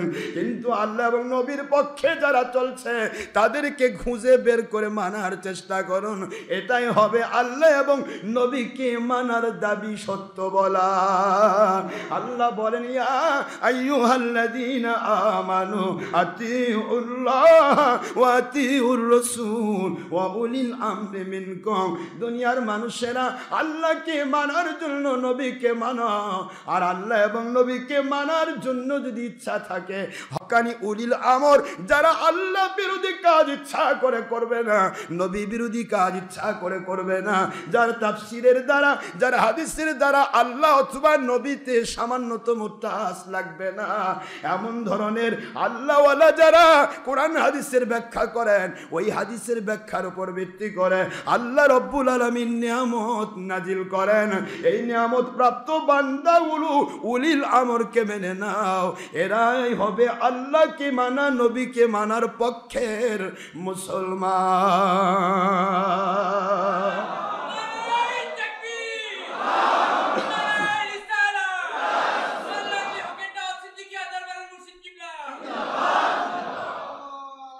আল্লাহর পক্ষে, নবীজির পক্ষে কাজ করতে হবে। কে কি বললো দেখার বিষয় নেই, মানুষ ভাই ভুল হতে পারে, ভুল ভুলই, ভুল ভুল অনুসরণীয় কথা বলে দেয়। ভুল কি অনুসরণ করা যায়? ভুল ভুল, হিউম্যান, স্বাভাবিক হয়ে গেছে ভুল। আসুন আমরা তওবা করি, ঠিক আছে না? আল্লাহ বলেন তওবা করলে গুনাহ মাফ করবো, গুনার জায়গায় নেকি দিয়ে পরিবর্তন করে দেব। মেরাজের ঘটনা মানতে চাইল না আবু জাহেল। বারবার আপনাদেরকে বুঝাতে চায়, আবু জাহেল বাহিনী হব না আবু বকর বাহিনী হব। আবু জাহেল বাহিনী হতে চাইলে অসুবিধা নেই, কিন্তু ওই যুগের আবু জাহেলের মাথায় টুপি থাকতো না, আপনার মাথায় টুপি রয়েছে। ওই যুগের আবু জাহেল নামাজ পড়তো না, আপনি তো নামাজও পড়েন, তাহলে আপনি কেন আবু জাহেল বাহিনী হবেন? আপনাকে হতে হবে আবু বকর বাহিনী, ঠিক না বাচ্চি? আবু জাহেল বাহিনী তারা কখনো নবীকে মানতে চায়। তারা কি বললো শোনেন। রাসূল পাক সাল্লাল্লাহু আলাইহি ওয়াসাল্লাম যখন মেরাজ করে আসলেন, আবু জাহেল ওই যে দেখতে পারে, মানে ব্যাখ্যা করে বাইতুল মাকদাসের যেরকম ভাবে শিখের কথা বলতেছে, কোন দিকে কয় দরজা এখান থেকে বলে দিচ্ছে, তাতে বোঝা যায় বাইতুল মাকদাস পর্যন্ত গেছে। কি কথা কি বুঝতেছেন? এই এখনকার মুন্সিরাও কেউ কেউ গেছে সুবহানাল্লাযী আসরা বিআবদিহি লাইলাম মিনাল মাসজিদিল হারাম ইলাল মাসজিদিল আকসা। মসজিদে হারাম থেকে মসজিদ আকসা পর্যন্ত ভ্রমণের কথা কোরআনে আছে, কাজে এই পর্যন্তই গেছে, উপর দিকে যায়নি। তাহলে আবু জাহেল মিলে গেল না? তাহলে এই কথা কি দিয়ে বুঝাবেন? আবু জাহেলের এক শ্রেণীর মানুষ আবার বলা শুরু করলো, আবু জাহেল তৎকালীন সময় ইহুদিরা, খ্রিস্টানেরা, নাসারারা, তারা বলতে থাকলো যে তিনি যদি আল্লাহর নবী হন তাহলে অবশ্য মেরাজ হওয়া সম্ভব, কিন্তু হয়তো উনি যা বলছেন তাতে হয়তো কিছুটা মোটিভ, কিছুটা হয়তো একটু কথা একটু পিছলে যাচ্ছে। কথা কি বুঝতেছেন? আমার আল্লাহ বলছেন অন্নাজমি ইযা হাওয়া মা দাল্লা সাহিবুকুম ওমা গাওয়া।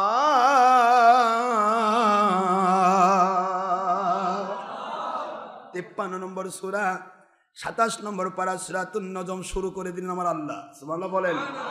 এই দুনিয়ার মানুষ, আকাশের নক্ষত্রগুলোর দিকে তাকাও। দুনিয়ার সবাই যদি অস্বীকার করে, নক্ষত্র জ্বলতেই থাকবে। জোরে বলেন সুবহানাল্লাহ। ওয়ান নাজমি ইযা হাওয়া, নজম নক্ষত্রগুলি, এগুলি তো কখনোই কেউ নিষ্প্রভ করতে পারবে না। আকাশের নক্ষত্রগুলি যেরকম সত্য রে, আমার নবীজির মেরাজ তেমনি সত্য। মা দাল্লা সাহিবুকুম ওয়া মা গাওয়া।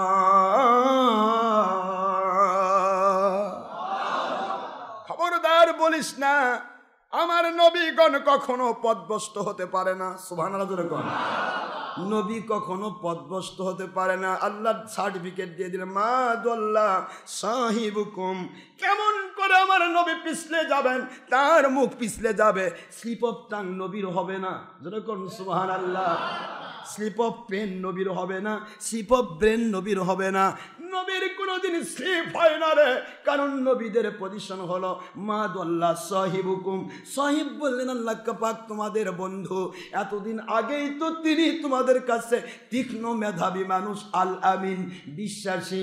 হঠাৎ করে নবীকে তোমরা পছলে যাওয়ার কথা বলতেছ, এর মধ্যে তোমাদের দলের স্বার্থ রয়ে গেছে। মা দাল্লা সাহিবুকুম, তোমাদের সাথী কখনোই পিছলে যায় নাই, স্লিপ অফ টাং হয় নাই, স্লিপ অফ পেন হয় নাই, স্লিপ অফ ব্রেন হয় নাই। তোমাদের বন্ধু, তোমাদের সাথী, তোমাদের কাছেই তো আমি আল্লাহ পাক তাকে পালন করলাম। তার জিন্দেগির কোনো জায়গায় পিছলিল না। মেরাজের ঘটনা বলে কেমন করে পিছলাবে?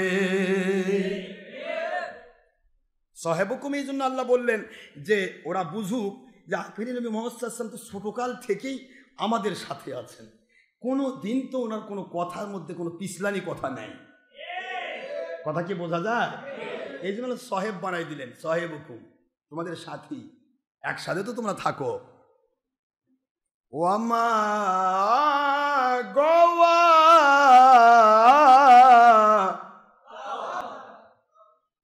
সামান্যতম আমার নবীজি মতিভ্রম হয় না। কে বলছেন? এই কথা 2 নম্বর আয়াত। 3 নম্বর আয়াতে হয়ে যাচ্ছে ওমা ইয়ান্তিকু আনিল হাওয়া ইন হুয়া ইল্লা ওয়াহয়ু ইউহা।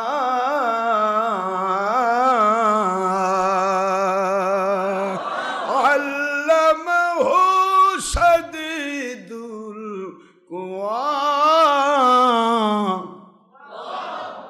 কি করে তোমাদের সাথী, কেমন করে স্লিপ অফ টাং হবে, কেমন করে তিনি পিছলে যাবেন, কেমন করে তার মতিভ্রম হবে। কাফেরেরা, মুশরিকেরা, দুনিয়ার যাবতীয় মানুষেরা যারা নবীর মেরাজ অস্বীকার করতে চাও, শুনে নাও, আমার নবীজি একটি কথাও বানিয়ে বানিয়ে মনচাহি ভাবে হাওয়া প্রবৃত্তির দাসত্ব করে নবীজি কোনো কথা বলেন না। আমার নবী যতগুলি কথা বলেন সমস্ত কথাগুলি আমার পক্ষ থেকে নাজিলকৃত 2 প্রকার ওহী। ইফে ইফে হতে পারে এমনটি, ইসমেবি ওহিয়ে মাতলু, দ্যাট মিনস কোরআন শরীফ, ওর ইসমেবি ওহিয়ে গায়রে মাতলু, দ্যাট মিনস হাদিস শরীফ। কোরআন আর হাদিসের বাণী সারা আমার নবীজি, আমার ওহী সারা একটি কথাও তিনি কখনো বলেন না। বলেন না সুবহানাল্লাহ। একটি কথা আমার নবী কোরআন সুন্নাহ বলেন না, কারণ তাকে শিক্ষা দিয়েছি স্বয়ং আমি আল্লাহ। আল্লাহু আকবার। কে বলছেন? আল্লামাহু শাদীদুল কুওয়া। এই শাদীদুল কুওয়ার ব্যাখ্যা করেছে বাতিল বাহাত কোম্পানি, কয় জিবরাইল। জিবরাইল নাকি শাদীদুল কুওয়া, মহাশক্তিশালী। শিক্ষা দিয়েছেন তাকে মহাশক্তিশালী জিবরাইল, আমার নবীকে শিক্ষা দিচ্ছেন। আর জিবরাইল নিজে বলছেন, বন্ধু, আল্লাহর বন্ধু, আমি তো আপনার গোলামেরও গোলাম। কি গোলাম? যখন আম্মা জান ফাতিমাতুজ জাহরা রাদিয়াল্লাহু তাআলা আনহা যখন কাজ করতেন, হুসাইন আর হাসান রাদিয়াল্লাহু আনহু যখন বাল্য ছোট্ট মানুষ এই ইয়ার মধ্যে রয়েছে, দোলনার ভিতরে রয়েছে, আমি জিবরাইল এসে বাতাস করতাম, আমি জিবরাইল এসে তার দোলনা নড়াই দিতাম। হাসান হোসেনের গোলাম জিবরাইল, আর সেই জিবরাইল আমার নবীর ওস্তাদ, শিক্ষা দিচ্ছে। কি বড় বড় মুজাহিদ, বড় বড় ওস্তাদ, এগুলা নিরেট মূর্খ, এত বড় নিরেট মূর্খ যে কল্পনাই করা যায় না কি কয়। ভাই জান আমার, কাফের মুশরিকেরা বলতে লাগলো যাওয়া সম্ভব নয়, অত দূর যাওয়া সম্ভব নয়। তিনি বাইতুল মাকদাস পর্যন্ত গিয়েছেন। এবার আমার আল্লাহ উত্তর দিচ্ছেন, সুবহানাল্লাহ কন্যা জানেন, ওয়া হুয়া বিল উফুকিল আলা।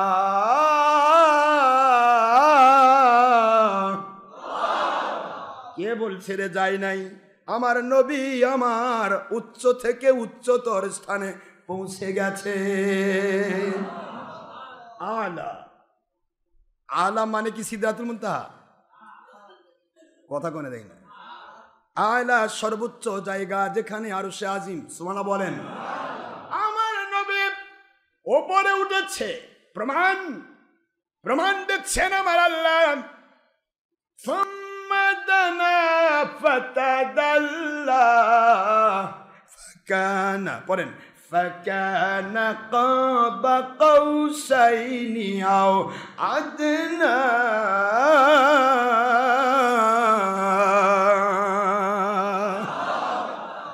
ثم دنا, অতঃপর তিনি নিকটতম হলেন আমার। দেখছেন কে করছেন? দানা, দানা মানে আমার নিকটতম হয়ে গেলেন। কিরকম নিকটতম? সুম্মা দানা ফাতাদাল্লা, এত দূর নিকটতম আমার হয়ে গেলেন।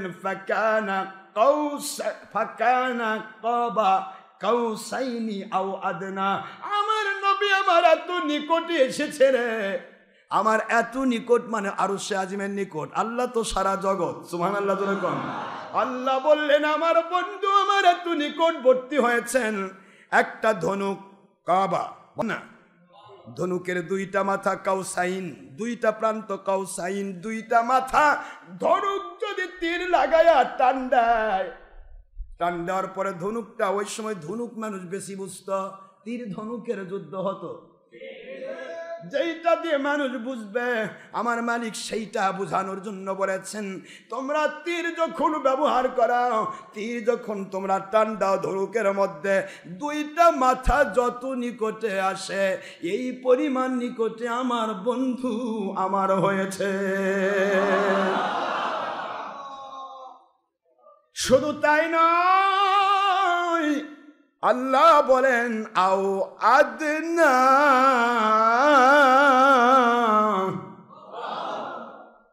আরো নিকটে। এটা আবার কি দিয়ে ব্যাখ্যা করবে? এটা তো বোঝা গেল দুই ধনুকে টান দিলে ধনুক কাছে আসে। ধনুক কাছে আসে মানে এই ধনুকের মাথা, এই মাথা আর এই মাথা, দুই মাথা খুব দূরে না? এই মাথা দুই চোখ থাকে আর এই মাথা দুই চোখ থাকে, দুইজন দুজনকে দেখবে না, না চোখ কানা কথা করে না। এরা সকাল মানুষ যদি ধনুক টান দেয়, দুই মাথা একত্রিত যতটুকু এর মধ্যে দেখা যায় না। আমার মালিক বলছেন আমার নবীকে আর কিভাবে দেখাবো রে, কিভাবে দেখাবো নিজেকে? দুই ধনুকের মাঝখান যেরকম এই ফাঁক থাকে এই পরিমাণ ফাঁক। আও আদনা, আরো নিকটে। আর কত নিকটে ওর ব্যাখ্যা আমার আল্লাহ এবং নবী ভালো জানেন। এর নাম হিজাবে কোবরা। আমি অত দূর যেতে চাচ্ছি না, শুধুমাত্র বলি দুই ধনুকের মাঝখানে যদি থাকে, টান দিলেন ধনুক, এখানে কথার কথা, এখানে আমার আল্লাহ, এখানে আমার নবী। বলেন ভাই দেখা যাবে না? না, মাঝখানে কোনো আড়াল আছে? আর কি চাচ্ছে এরা? আল্লাহ ডাইরেক্ট বলবে আমার নবী আমাকে একবার, আমি পাঞ্জাবি পরেছিলাম নবী দেখছে, তোদের মতো টিভির পর্দায় বসেছিলাম নবী হা করে দেখছে, তাই বলবে? নাউজুবিল্লাহ বলুন মুসলমান। এরা কি চায়? এক কথা নবীদের দুশ্মনী করার জন্য যা করা লাগে তাই করবে, মানুষকে ধর্মের লেভেলে বেঈমান বানাবে। কারণ ইহুদি নাসারা তো চেষ্টা করেছে, তারা নামাজের বিরোধিতা করবে না, রোজার বিরোধিতা করবে, হজের বিরোধিতা করবে, জানেই যে এটাই আমল। আর আমলের মূল হলো ইমান, নবীর মহব্বত ইমান। খালি নবীর সাথে মানুষের কানেকশনটা কাটে দাও, বাস, তারপর যত আমল করে করুক সব আটলান্টিক মহাসাগরে পড়বে, কাম হবে না। এটা ইহুদিদের কাজ। আর ইহুদিদের এই প্রটোকল, 200 বছরের দুটি প্রটোকল তারা তৈরি করেছিল, confusion of British and against Islam. এই দুইটি প্রটোকলের আওতায় পড়েছে আজকের বিশ্বের ওলামায়ে সু, ধর্ম ব্যবসায়ী মৌলবীরা।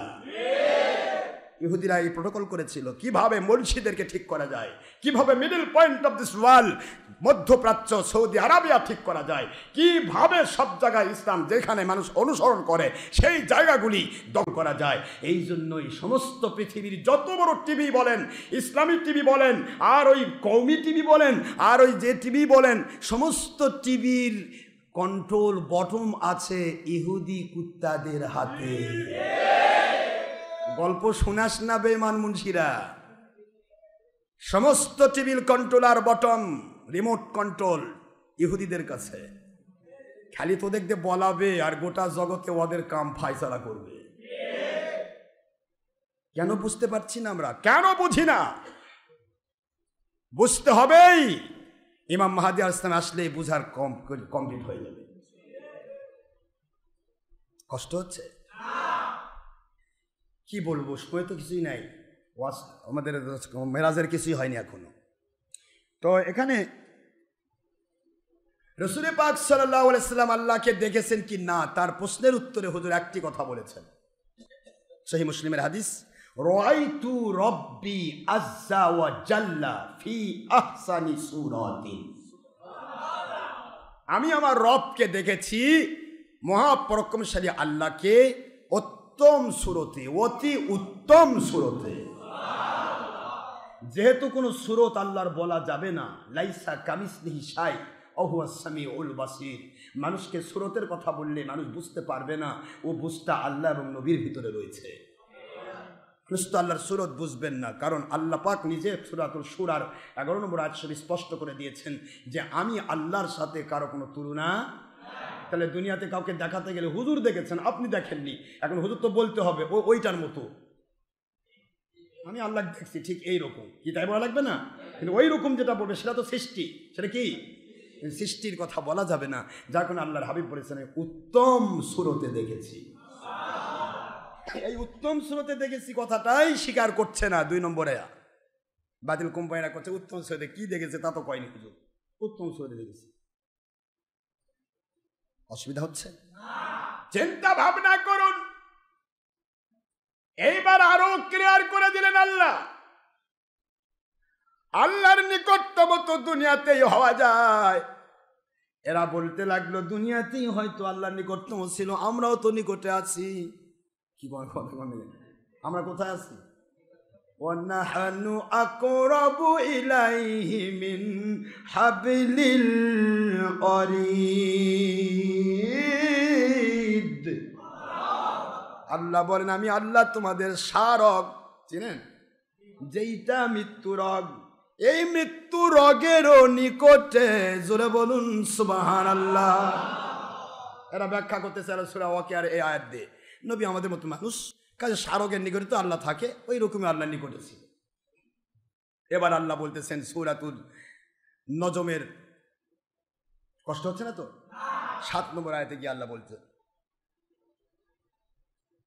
11 নম্বর আয়াতে গিয়ে বলছেন, একটু ধীর স্থির ভাবে বোঝার চেষ্টা করেন। সূরাতুন নজম খুললে এগুলো সব পেয়ে যাবেন, কোনো বানানো গল্প আমি করছি না। এবার আল্লাহ পাক বলতেছেন ইনদা সিদরাতিল মুনতাহা। তোরা বলতেছিস সেখানেই আল্লাহ দেখছে, আমি সিদরাতুল মুনতাহা দিয়ে দিলাম। সিদরাতুল মুনতাহা পৃথিবীতে আছে না 7ম আসমানের উপর? দেখছেন কোরআনের বাণী 14 নম্বর আয়াত, এটা ইনদা সিদরাতুল মুনতাহা। সিদরাতুল মুনতাহার উপরেও আমি নবীকে উঠাইছি। ইনদা সিদরাতিল মা কাদাবাল ফুয়াদু মা রাআ।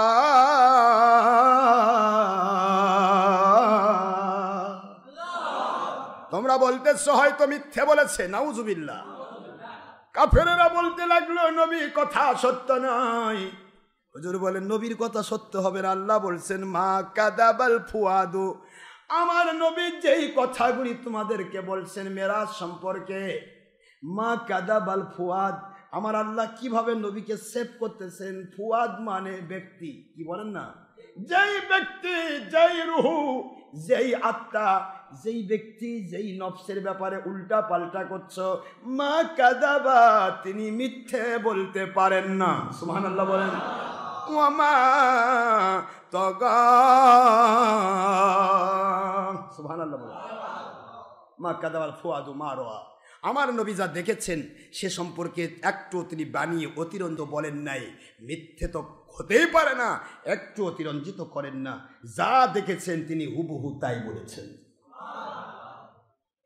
এবার তারা বলাবলি লাগলো যে না, হয়তো মতিভ্রম হতে পারে, চোখের দৃষ্টি ভুল হতে পারে, দৃষ্টিভ্রম। জাগাল বাসার যাকে বলা হয়, জাগাল বাসার মানে দৃষ্টিভ্রম হওয়া। এতক্ষণ বলেছে নবীর পিছলে যেতে পারে, ভুল হতে পারে, নাউজুবিল্লাহ। এখন ভুল টুল নাই, সব ঠিক আছে। তবে নবী যেহেতু আমাদের মতো মানুষ, কি কার মতো মানুষ? না আপনার মধ্যে হাঁপিয়ে উঠছেন নাকি? না মেজাজ খারাপ, না ক্ষুধা লাগছে, কি ব্যাপারটা কি? ঘুমাচ্ছেন না তো? আবার শয়তান কিন্তু বলবে যে তুই তাড়াতাড়ি ঘুমা, এত গুরুত্বপূর্ণ কথা শোনার দরকার নাই, তুই ফরাত করে আবার আল্লাহওয়ালা হয়ে যাবি, তখন আবার আমার ব্যবসা কমে যাবে। শয়তান কিন্তু আপনাকে ভালো করে রেস্ট দেবে, খুব সাবধান। খারাপ হচ্ছে, শেষ করব, সামনে জুমাতে থাকবো না, যদি এর আগে মরে যায় তাহলে পাবেন না তো আর। হ্যাঁ, আরে মরণ তো মালিকের দেওয়া দান, মালিকের পক্ষ থেকে দেওয়া হাদিয়া। এটা মুমিনের জন্য সবচেয়ে বড় হাদিয়া, আল্লাহর পক্ষ থেকে তার দিদারের ফায়সালা করা। সুবহানাল্লাহ। এর চেয়ে বড় ফায়সালা, এর চেয়ে বড় হাদিয়ার কিছু নেই। মৃত্যু সবচেয়ে বড় হাদিয়া মুমিনের জন্য, কারণ এপার দুনিয়া আর দুনিয়ার মাঝখানে শুধু মৃত্যু নামক সেতু। কবরে যাবে আর মুমিন জান্নাতি। মুমিনের জন্য সবচেয়ে বড় হাদিয়া। মৃত্যু তো আসবেই যে কোনো সময়, কিন্তু সেটা আসার আগে আমাদেরকে মালিকের পক্ষে কাজ করতে হবে। হুজুর সাল্লাল্লাহু আলাইহি ওয়াসাল্লাম ওনার পক্ষে কাজ করতে, কে ভালো বললো, কে মন্দ বললো, কে রাগ করলো, কে খুশি হলো, কোনো দিকে তাকাবো না, তাকাবো কার দিকে? তিনি করে দিবেন। তিনি আমার মালিক, তিনি আমাদের খলিক, তিনি আমাদের রব, তিনি এমন মালিক, অন্ধকার যদি কেউ ষড়যন্ত্র করে ওটাও তিনি কন্ট্রোল করেন। সোনার মুসলমান, আপনাদের খেদমতে আরজ করছি আল্লাহর শুকরিয়া যে আল্লাহ আমাদেরকে সঠিক জ্ঞান বোধ দান করেছেন। আলহামদুলিল্লাহ, এটা আমাদের পাওয়ার নয়, পাওয়ারটা কার? শুকরিয়া মালিকের, যেই মালিক তার নবীর দরুদের পক্ষে কবুল করেছেন। দরুদের বিপক্ষে যদি কবুল করতেন তাহলে ওহাবি মুন্সি হতাম। দরুদ সালামের পক্ষে কবুল করেছেন, নবীজির সাহাবী সুন্নি মুসলমান যারা, তাদের পক্ষে আল্লাহ কবুল করেছেন। সাল্লাল্লাহু আলাইহি ওয়াসাল্লাম, আলহামদুলিল্লাহি রাব্বিল আলামিন। আল্লাহর শুকরিয়া, আমার নবীর উপরে দরুদ পড়ছি। এখনো পর্যন্ত আমি আলোচনার মূল ধারায় যেতে পারলাম না।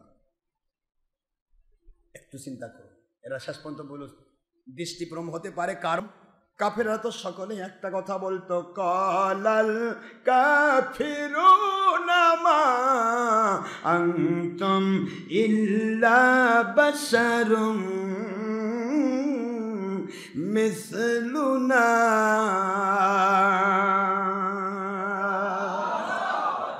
সকল কাফের বলতো নবী তো আমাদের মতো মানুষ। নাউজুবিল্লাহ। তাহলে আজকে যারা নবীকে আমাদের মতো বলছে, উপরে লেবেল টুপি দাড়ি, ভিতরে যা আছে তাই। কাফেররা বলতো কোরআন বলেছে, কাফেররা বলতো নবী আমাদের মতো মানুষ।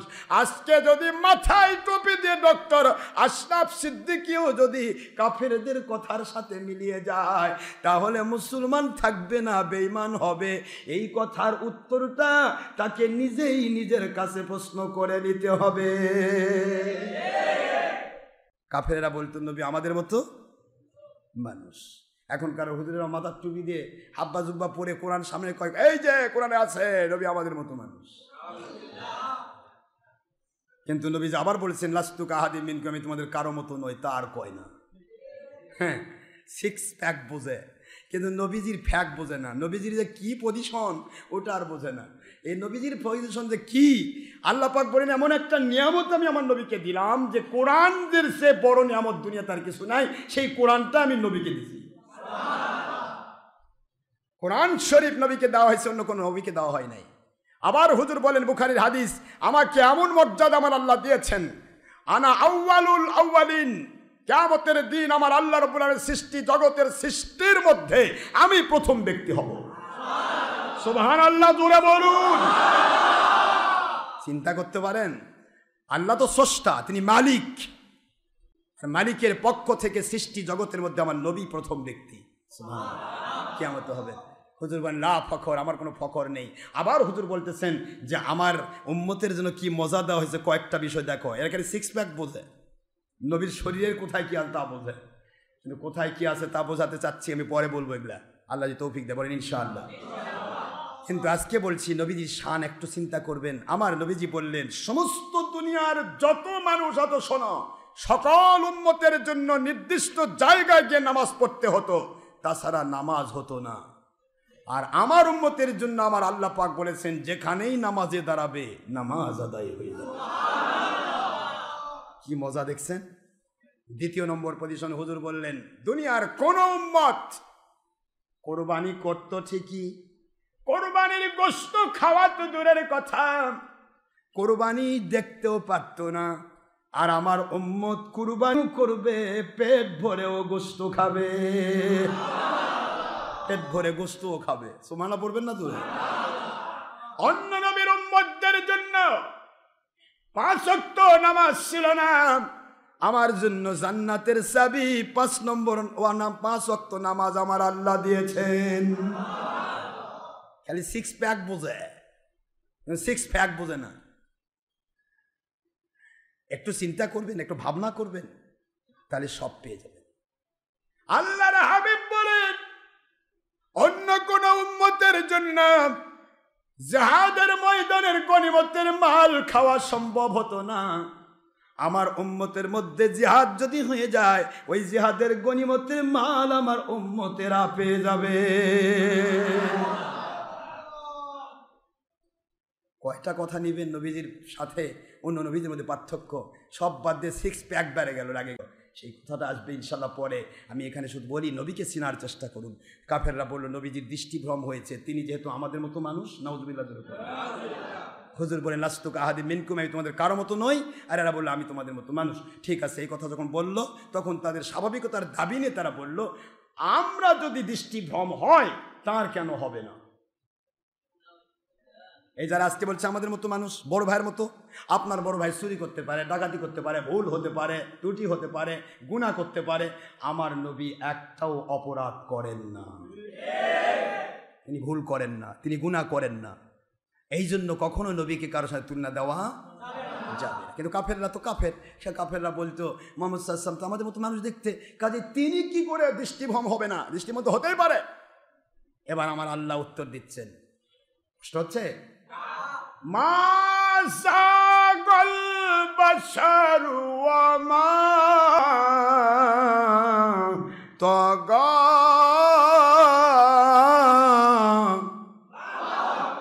মা যাগাল বাশার। এই কাফেরেরা, আমার নবীর দৃষ্টিভ্রম হয় না। দেখছেন, এরা কয় আর আমার আল্লাহ উত্তর দিচ্ছে মা জাগাল বাস। এরা কয় যে মুহাম্মদ সাল্লাল্লাহু আলাইহি ওয়াসাল্লাম জীবনে মাদ্রাসাও পড়েনি, স্কুলেও পড়েনি, কলেজেও পড়েনি, কোনো শিক্ষকের কাছে জীবনে একটা আলিফ বা পড়লো না, আর তিনি এক পটাপট এগুলা কথা বলতেছে, এগুলা কথা তো জীবনে শুনিনি। সুবহানাল্লাহ জোরে কোন। বিশ্বাস করতে অসুবিধা নেই যে এগুলি আমার আল্লাহর কালাম। লাইসা হাজা কালামুন বাশার। ওরা বললো এগুলো তো আল্লাহর কালাম ছাড়া মানুষের ভাষা হতে পারে না। মুহাম্মদ সাল্লাল্লাহু আলাইহি ওয়াসাল্লাম তো কোনোদিন লেখাপড়া করে নাই, তাহলে কি করে তিনি এগুলা বলছেন? নিশ্চয়ই এগুলি উপর থেকে আসতেছে। সুবহানাল্লাহ। অসংখ্য মানুষ মুসলমান হয়ে যাচ্ছে, সুবহানাল্লাহ পড়বেন না? কিন্তু মুসলমান হচ্ছে তো হচ্ছে, কিন্তু যারা বের স্বার্থে অন্ধ হয়ে গেছে, লাত মানাত উজ্জা কবিলে কবিরে তাবুতা খোদা থা, এর বিনিময়ে যে বিক্রি হয়ে গেছে, এ তো আর নবীকে মানবে না, মানবে? এখন তখন তো এর মানে লাত মানাত উজ্জা কবিলে কবিরে তাবুতা খোদা থা, এর জন্য বিক্রি হয়ে গেছিল বলে নবীকে চিনে নাই, নবীকে ভণ্ড নবী কইছে, নাউজুবিল্লাহ। কিন্তু এখন আবার এরা কবিলে কবিরে তাবুত এক ধর্মের লেবেলধারী কোম্পানি থা, মানে কোম্পানির নামেই বিক্রি হয়ে গেছে। কাজে এও তো আমাদের ভণ্ডই করছে, যেহেতু আমরা নবীর গোলামির পক্ষে কথা বলছি। সুবহানাল্লাহ বলবেন না তো? কারণ তো বিক্রি হয়ে গেছে, দলের কাছে বিক্রি হয়ে গেছে, স্বার্থের কাছে বিক্রি হয়ে গেছে, দুনিয়ার অর্থের কাছে বিক্রি হয়ে গেছে, এই জন্য এগুলি বলছে। আল্লাহ কি বললেন? মা যাগাল বাসর, দৃষ্টিভ্রম হয় নাই। আর তোমরা করছো বাড়িয়ে বলেছে, না দেখেছে ঠিকই, কিন্তু একটু বাড়ায় বলেছে। আমার আল্লাহ বলেন ওমা তগা, আমার নবী কোনো বাড়ান নাই। সুবহানাল্লাহ। কোনো এক চুল পরিমাণে আমার নবী এদিক সেদিক করে নাই। যে কথা আমি আগেই বলে দিচ্ছি, ওমা ইয়ানতিকু আনিল হাওয়া ইন হুয়া ইল্লা ওয়াহয়ু ইউহা। 3, 4 ও 5 নম্বর আয়াতে আল্লাহ বুঝাই দিলেন সূরা নজম, যে আল্লাহ পাক বলতেছেন আমি এই আয়াতের আগেই বলে দিচ্ছি আমার নবী আমার ওহী ছাড়া কোনো কথা। সুবহানাল্লাহ। এই কথাগুলি না কাফেররা না সেদিন বিশ্বাস না করলো, তাহলে আজকের টুপিওয়ালারা কেন বিশ্বাস করছে না? কোরআনও বিশ্বাস করে না। হাদিস হলে বলতো যে আল হাদিস, কারণ যে হাদিস ওর দলের পক্ষে স্বার্থের নয়, স্বার্থের পক্ষে নয়, 2 নম্বরের পক্ষে নয়, ওটা হুরুত করে চালে দেন, এটা জাল হাদিস। আর যেটা নবীজির পক্ষে, ওলিয়া উলিয়ার পক্ষে, ওটা জাল হাদিস। আর ওদের দলের পক্ষে যে বাঁকা করে টানে নিয়ে লাগিয়ে দেওয়া যাবে, কই এটা সহি হাদিস। কিন্তু কোরআনের আয়াত কি বলবেন? কোরআন শরীফে আয়াত তো আল্লাহ বলে দিলেন মা যাগাল বাশর ওয়া মা তাগা ইনদা সিদরাতিল মুনতাহা। কষ্ট হয় আপনাদের? আল্লাহ বলে দিলেন যে আমার নবী অবশ্যই দেখেছেন। সুবহানাল্লাহ বলবেন। লাকাদ রাআ মিন আয়াতিল কুবরা। সুবহানাল্লাহ। আল্লাহ বলেন তোমরা কি বলছো? অবশ্যই দেখেছেন তিনি, দেখছেন রাআ, অবশ্যই তিনি দেখলেন আমি আল্লাহর কুদরতি জগৎ। কাজে তোমরা কি বলবে? এগুলি বিশ্বাস হয় না। কাফির আবু জাহেলের বাহিনীর একজন চামচা ছিল, বিশ্বাস না করে পাগলের মতো লাফালাফি করে। মুহাম্মাদুর রাসূলুল্লাহ সাল্লাল্লাহু আলাইহি সাল্লাম, আব্দুল্লাহর ছেলে মুহাম্মদ, এই কথা সে বলেছে সাল্লাল্লাহু আলাইহি সাল্লাম। আমরা বুঝতে চাই এত অল্প সময়ের মধ্যে 27 বছর কেটে গেল, বিছরে এসে নিচে দেখা যায় পানি টপকে টপকে তোমার নিচের জমিয়ে যাচ্ছে। এই কথাগুলিকে করে বিশ্বাস করব? আপনার কোনো কথাই বিশ্বাস করতে পারলাম না, সব কিছুই ভণ্ডামি মনে হয়। নাউজুবিল্লাহ ধরে কোন এই বেঈমানকে আমার আল্লাহ এমন ভাবে ধরলেন, বাড়িতে চলে গেল রাসূলের কাছ থেকে। দৌড় দিয়ে যাওয়ার পরে বিবিকে বলতেছে, বিবি বাজারে যাব, কি দরকার? কই বাজারে যাও, বা কিছু কেনাকাটা করার দরকার আছে, মাছ নেই, গোস্ত নাই, যা ইচ্ছা নিয়ে আসো। বাজারে গেল, দৌড় দিয়ে গিয়া বড় মাপের একটা মাছ কিনে আনলো। কি কিনে? মাছ কিনে নিয়ে এসে বিবিকে দেওয়ার পর বিবিকে বলছে, কিনে নিয়ে আসলাম, তোমাকে দিলাম, এবার আমি যাই গোসল করতে, গোসল করার পর বাড়িতে ফিরে আসব, তুমি দয়া করে একটু ভালো করে রান্না বাড়া করো, গোসল করে এসে আমি খাইবো, তারপরে আমার কাজে রত হব। গোসল করতে চলে গেল, বিবি মাছ কোটা শুরু করে দিল। বুঝতেছেন? কাসাসুল আম্বিয়ার ভিতরে নবী রাসূলদের জীবন কাহিনীর ভিতরে ঘটনাটা যদিও তোলা হয়েছে, এই ঘটনা শিক্ষণীয় রয়েছে বলে বলা না জায়েজ নয়। লোকটা গোসল করতে গেছে, গোসল করতে যাওয়ার পরে হঠাৎ করে ওর ভিতরে আমার আল্লাহর কুদরত এমনভাবে সেটিং দিয়ে দিলেন, হঠাৎ করে গোসল টুসল করে এসে, ওরা তো আবার ন্যাংটা হয়ে গোসল করতো, গোসল করে এসে দেখে কাপড়ের কাছে আসে, দেখে কাপড় কিসের কি, চারদিক থেকে যুবকেরা এসে তাকে ধরে নিয়ে চলে গেল। ধরে নিয়ে গিয়ে তাকে বিয়ে করলো, বিয়ে করে সেখানে 7 বছর কাটালো। কয় বছর? কথা কন না কেন? 7 বছর কেটে গেল। 7 বছরে মোট 3 জন ছেলে 3 জন মেয়ে, মতান্তরে 4 জন ছেলে 3 জন মেয়ে, 7 বছরে 7টা সন্তান হয়ে গেছে। কথা বুঝতেছেন নাকি? ও চিন্তা করছে, কি হলো, বেড়াচল বেরিচল হয় না? না হয় না? হয়, বগুড়াতে আছে না? হ্যাঁ, বাস বুঝলেই ভালো। মাশাআল্লাহ, বেড়াচল বেরিচল হয়, বিশ্বাস করা দরকার আছে। ওই তাৎক্ষণিক হয়েছিল, আর এরা একবারে ডাইরেক্ট হয়ে গেছে। এমন ভাবে আল্লাহর কুদরত তাকে ধরলেন। এই বেঈমান নবীর দুশমন, কিন্তু নবীর প্রেমিক থাকে মহিলারা। এর স্ত্রী আবার ছিল নবীর প্রেমিক। কার প্রেমিক? নবী প্রেমিক। ভয়ে ভয়ে কিছু বলতো না, বললেই মারবে, তখন তো আর মহিলাদের দাম ছিল না। কথা বোঝেননি? মহিলাদের দাম দিত না, একটু ছোট্ট মারে বের করে দেবে, ভয়ে বলতো না। কিন্তু অন্তরের মধ্যে প্রেমটা কার আছে? আল্লাহর হাইবের প্রেম রয়েছে, মহব্বত রয়েছে। আর স্বামী দিয়ে খালি কুরুর করে তাকায়, আহারে আমার স্বামীটা কেন আল্লাহ বুদ্ধি দেয় না, এরকম জ্ঞান, কিন্তু বলতে পারে না কিছু। এরকম মহিলা এখন আছে না? দাজ্জাল আছে, বাতিল 72 কোম্পানি, টুই মাধ্যমে ঘোরে আর 2 নম্বরই করে। আর বউ কইছে 2 নম্বরই সারে না, আবার হুজুরও মানে না, মানে খেয়ালি 2 নম্বরই করে, তুমি মাথার দেয় সবই কিছু করে 2 নম্বরই করে, মানে বাতিল কোম্পানির কাছে বিক্রি হয়েছে। কিন্তু বউ সহ্য করা পারে না, কিন্তু বলাও পারে না, বললে তো আবার চাকরি থাকবে না। কথা কিছু না। কিন্তু এই মহিলারা, তারা সাহাবী মহিলাদের মতো তারা বরকত পাবে, রহমত পাবে আল্লাহর কাছে। বোঝাতে চায় আমার সোনামণি আম্মা জানেরা, আমার নবীকে কেমন ভালোবাসা দিত মহিলারা, ওইগুলো নিয়ে বলার সময় আমার আজকে নেই। শুধু এখানে এই বেঈমানের স্ত্রী কিরকম ভালোবাসতো চিন্তা করেন, আজকে বলার সুযোগ হয়ে গেছে। সুবহানাল্লাহ জোরে কোন। বেঈমান 7 বছর কাটিয়ে দিল। 7 বছর কাটিয়ে দেওয়ার পর সন্তান যখন হয়ে গেছে, 4 ছেলে 3 মেয়ে, অথবা 3টা ছেলে 3টা মেয়ে হওয়ার পরে দাসীদেরকে নিয়ে গোসল করতে আসছে। গোসল করতে এসে দেখে, গোসল করে উঠে দেখে ওর যেমন তেমনই আছে, অর্গান টর্গান সব ঠিকই আছে। কে রে, এটা কি হলো? গোসল করে উঠে দেখে যেই জায়গাতে গোসল করেছিলাম, গোসলের নদীও তো ওটাই। আচ্ছা, হেঁটে হেঁটে যাচ্ছে কাপড়ের কাছে, কাপড় তো পুরুষ মানুষেরই কাপড় পরছে, পরে করছে যে 7 বছর পার হয়ে গেল, সন্তানের বাপ মা হয়ে গেলাম, এখন কি করি? বাকি ঘর ঠিক আছে, বউ আছে না নাই, কি আছে কি নাই। ধীরে ধীরে যাচ্ছে ওখান থেকে, যেদিক দিয়ে যাচ্ছে কই রাস্তা তো ঠিকই আছে, যেদিকে আসছে ওটাই তো ঠিক রাস্তা, রাস্তা তো পরিবর্তনও হয় নাই, সামান্য একটু রাস্তার পরিবর্তন হয় নাই। সোজা বাড়িতে চলে, বাড়িতে গিয়ে দেখে বউ এখন মাছ করতেছে। কি করতেছে? বউ করছে, কয় কি করতেছো তুমি? কি হলো আপনার আবার? কারণ আমি তো 7 বছর কাটে গেল, 7 বছর কাটলো, 7 বছরে 3 মেয়ে 3টা ছেলের মা হলাম, মতান্তরে 7 সন্তানের মা হইলাম, বিয়ে হলাম। বউ করছে রেখে মাথার রেখে টাল হয়েছে নাকি, পাগলা টাগলা হয়েছে? কেমন না আমাকে মাছ দিয়ে আপনি গোসল করতে গেলেন, আর আপনি এসে বলতেছেন যে মাছ 7 বছর গেলে কি? ওই বিবি বুঝবে না, আমি তো বুঝে ফেলছি, আমি তো গেলাম, গিয়ে তো এই অবস্থায় হলো। এবার বিবি রাস্তা পাইছে, সুবহানাল্লাহ বলবেন না? বিবি বলে, প্রাণের স্বামী, এই মুহূর্তে বলতে চাই, আমার জীবনে আখিরি নবী মুহাম্মাদুর রাসূলুল্লাহ সাল্লাল্লাহু আলাইহি ওয়াসাল্লাম, ওনার মতো ভালো মানুষ, সত্যবাদী মানুষ আর কোথাও দেখি নাই। ও আমার স্বামী, ওই আখিরি নবী মেরাজের ঘটনা আপনার কাছে বলল, আপনি সহ্য করতে পারলেন না। একদিকে 27 বছর, আরেকদিকে নদীর পানি, আরেকদিকে ওযুর পানি গড়ে যায়, কেমনে সহ্য করব? নবীকে তুচ্ছ তাচ্ছিল্য বলে, বিভিন্ন কথা বলে আপনি চলে এসেছেন।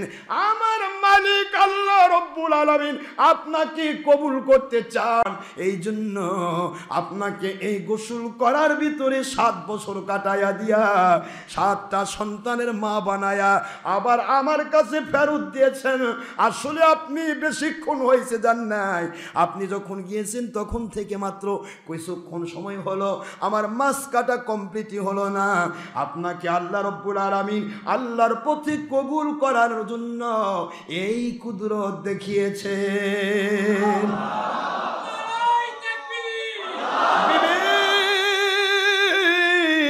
আর নয়, আবু জাহেলের ছলচাতুরি ধান্দাবাজির মধ্যে থাকতে চাই না, ওর সাথী হওয়ার দরকার নাই।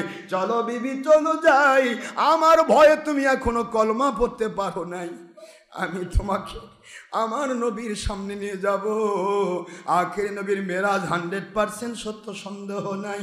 আমি আমার নবীর দরবারে গিয়ে স্বামী স্ত্রী 2 জন মিলে কলেমা পড়ে মুসলমান হতে চাই।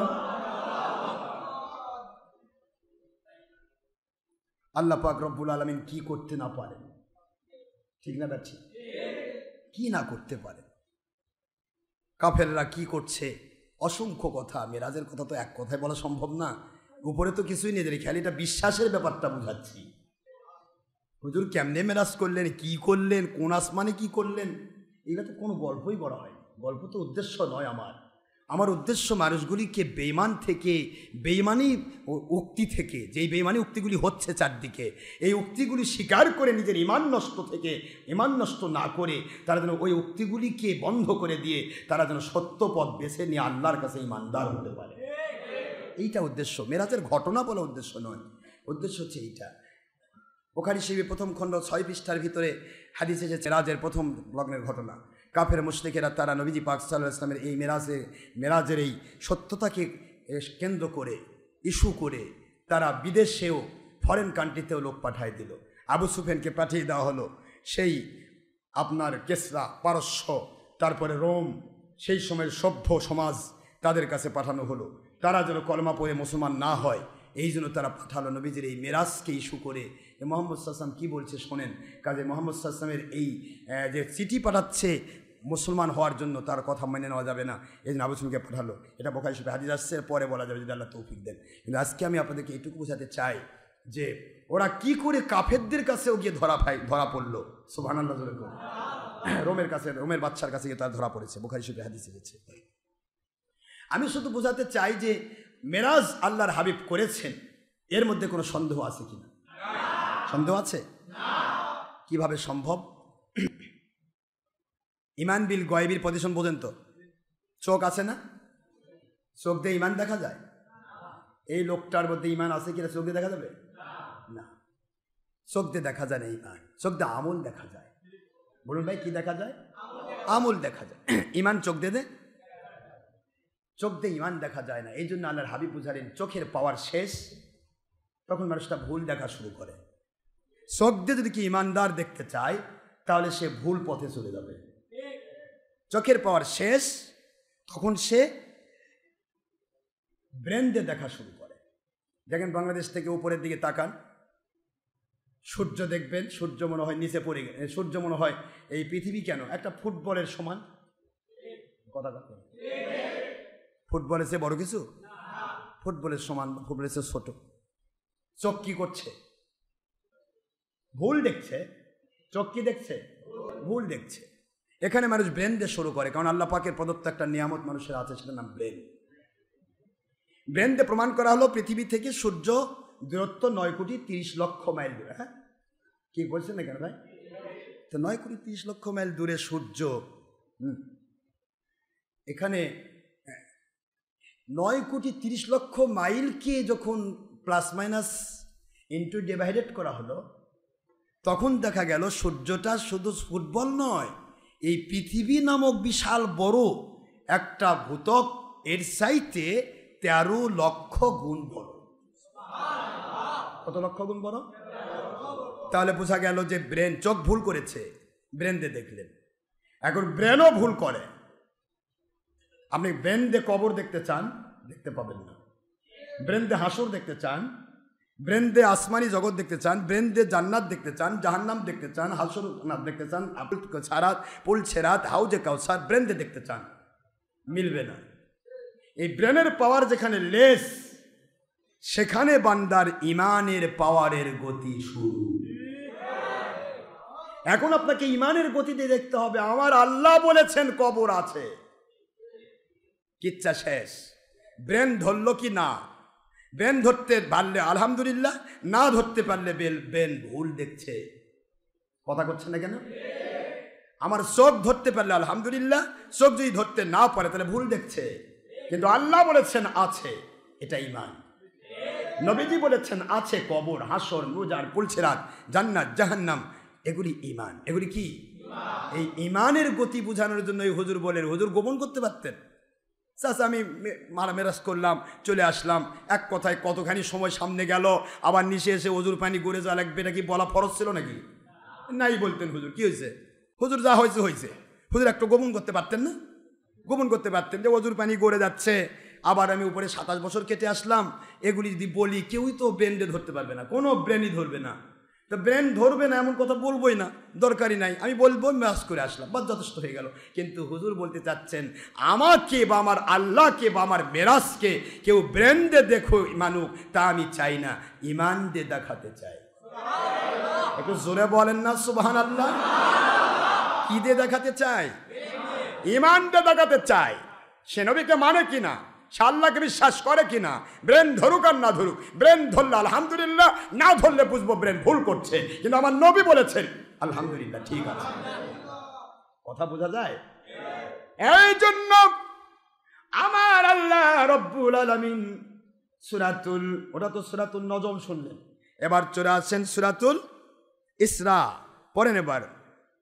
মেরাজের ঘটনা বলতে গিয়ে আমার আল্লাহ প্রথম শব্দ নিলেন সুবহান। আশ্চর্য, যেই জিনিসটা মাথায় ধরে না, বাপ এটা কেমনে হলো, অবাক। এই অবাক আশ্চর্যজনক কথা শুনলেই সুবহানাল্লাহ মনে থাকবে। শুকরিয়া, খুব ভালো একটা জিনিস পাই, শুকরিয়া, আলহামদুলিল্লাহ। কোনো কিছুতে আল্লাহর কাছে আশ্রয় চাইতে হবে, তখন সঙ্গে সঙ্গে পড়বে আউযু বিল্লাহ অথবা লা হাওলা ওয়ালা কুওয়াতা ইল্লা বিল্লাহ। কি কথা কি বোঝা গেছে? যে কোনো জিনিস নিয়ে যে কোনো সিস্টেম মতো বলবেন, তাহলে এটা আল্লাহ পাক আপনার খুশি হবে, কিছু পেয়েছেন আলহামদুলিল্লাহ। এখন এই জিনিসগুলি বোঝাতে গেলে সময় লাগে।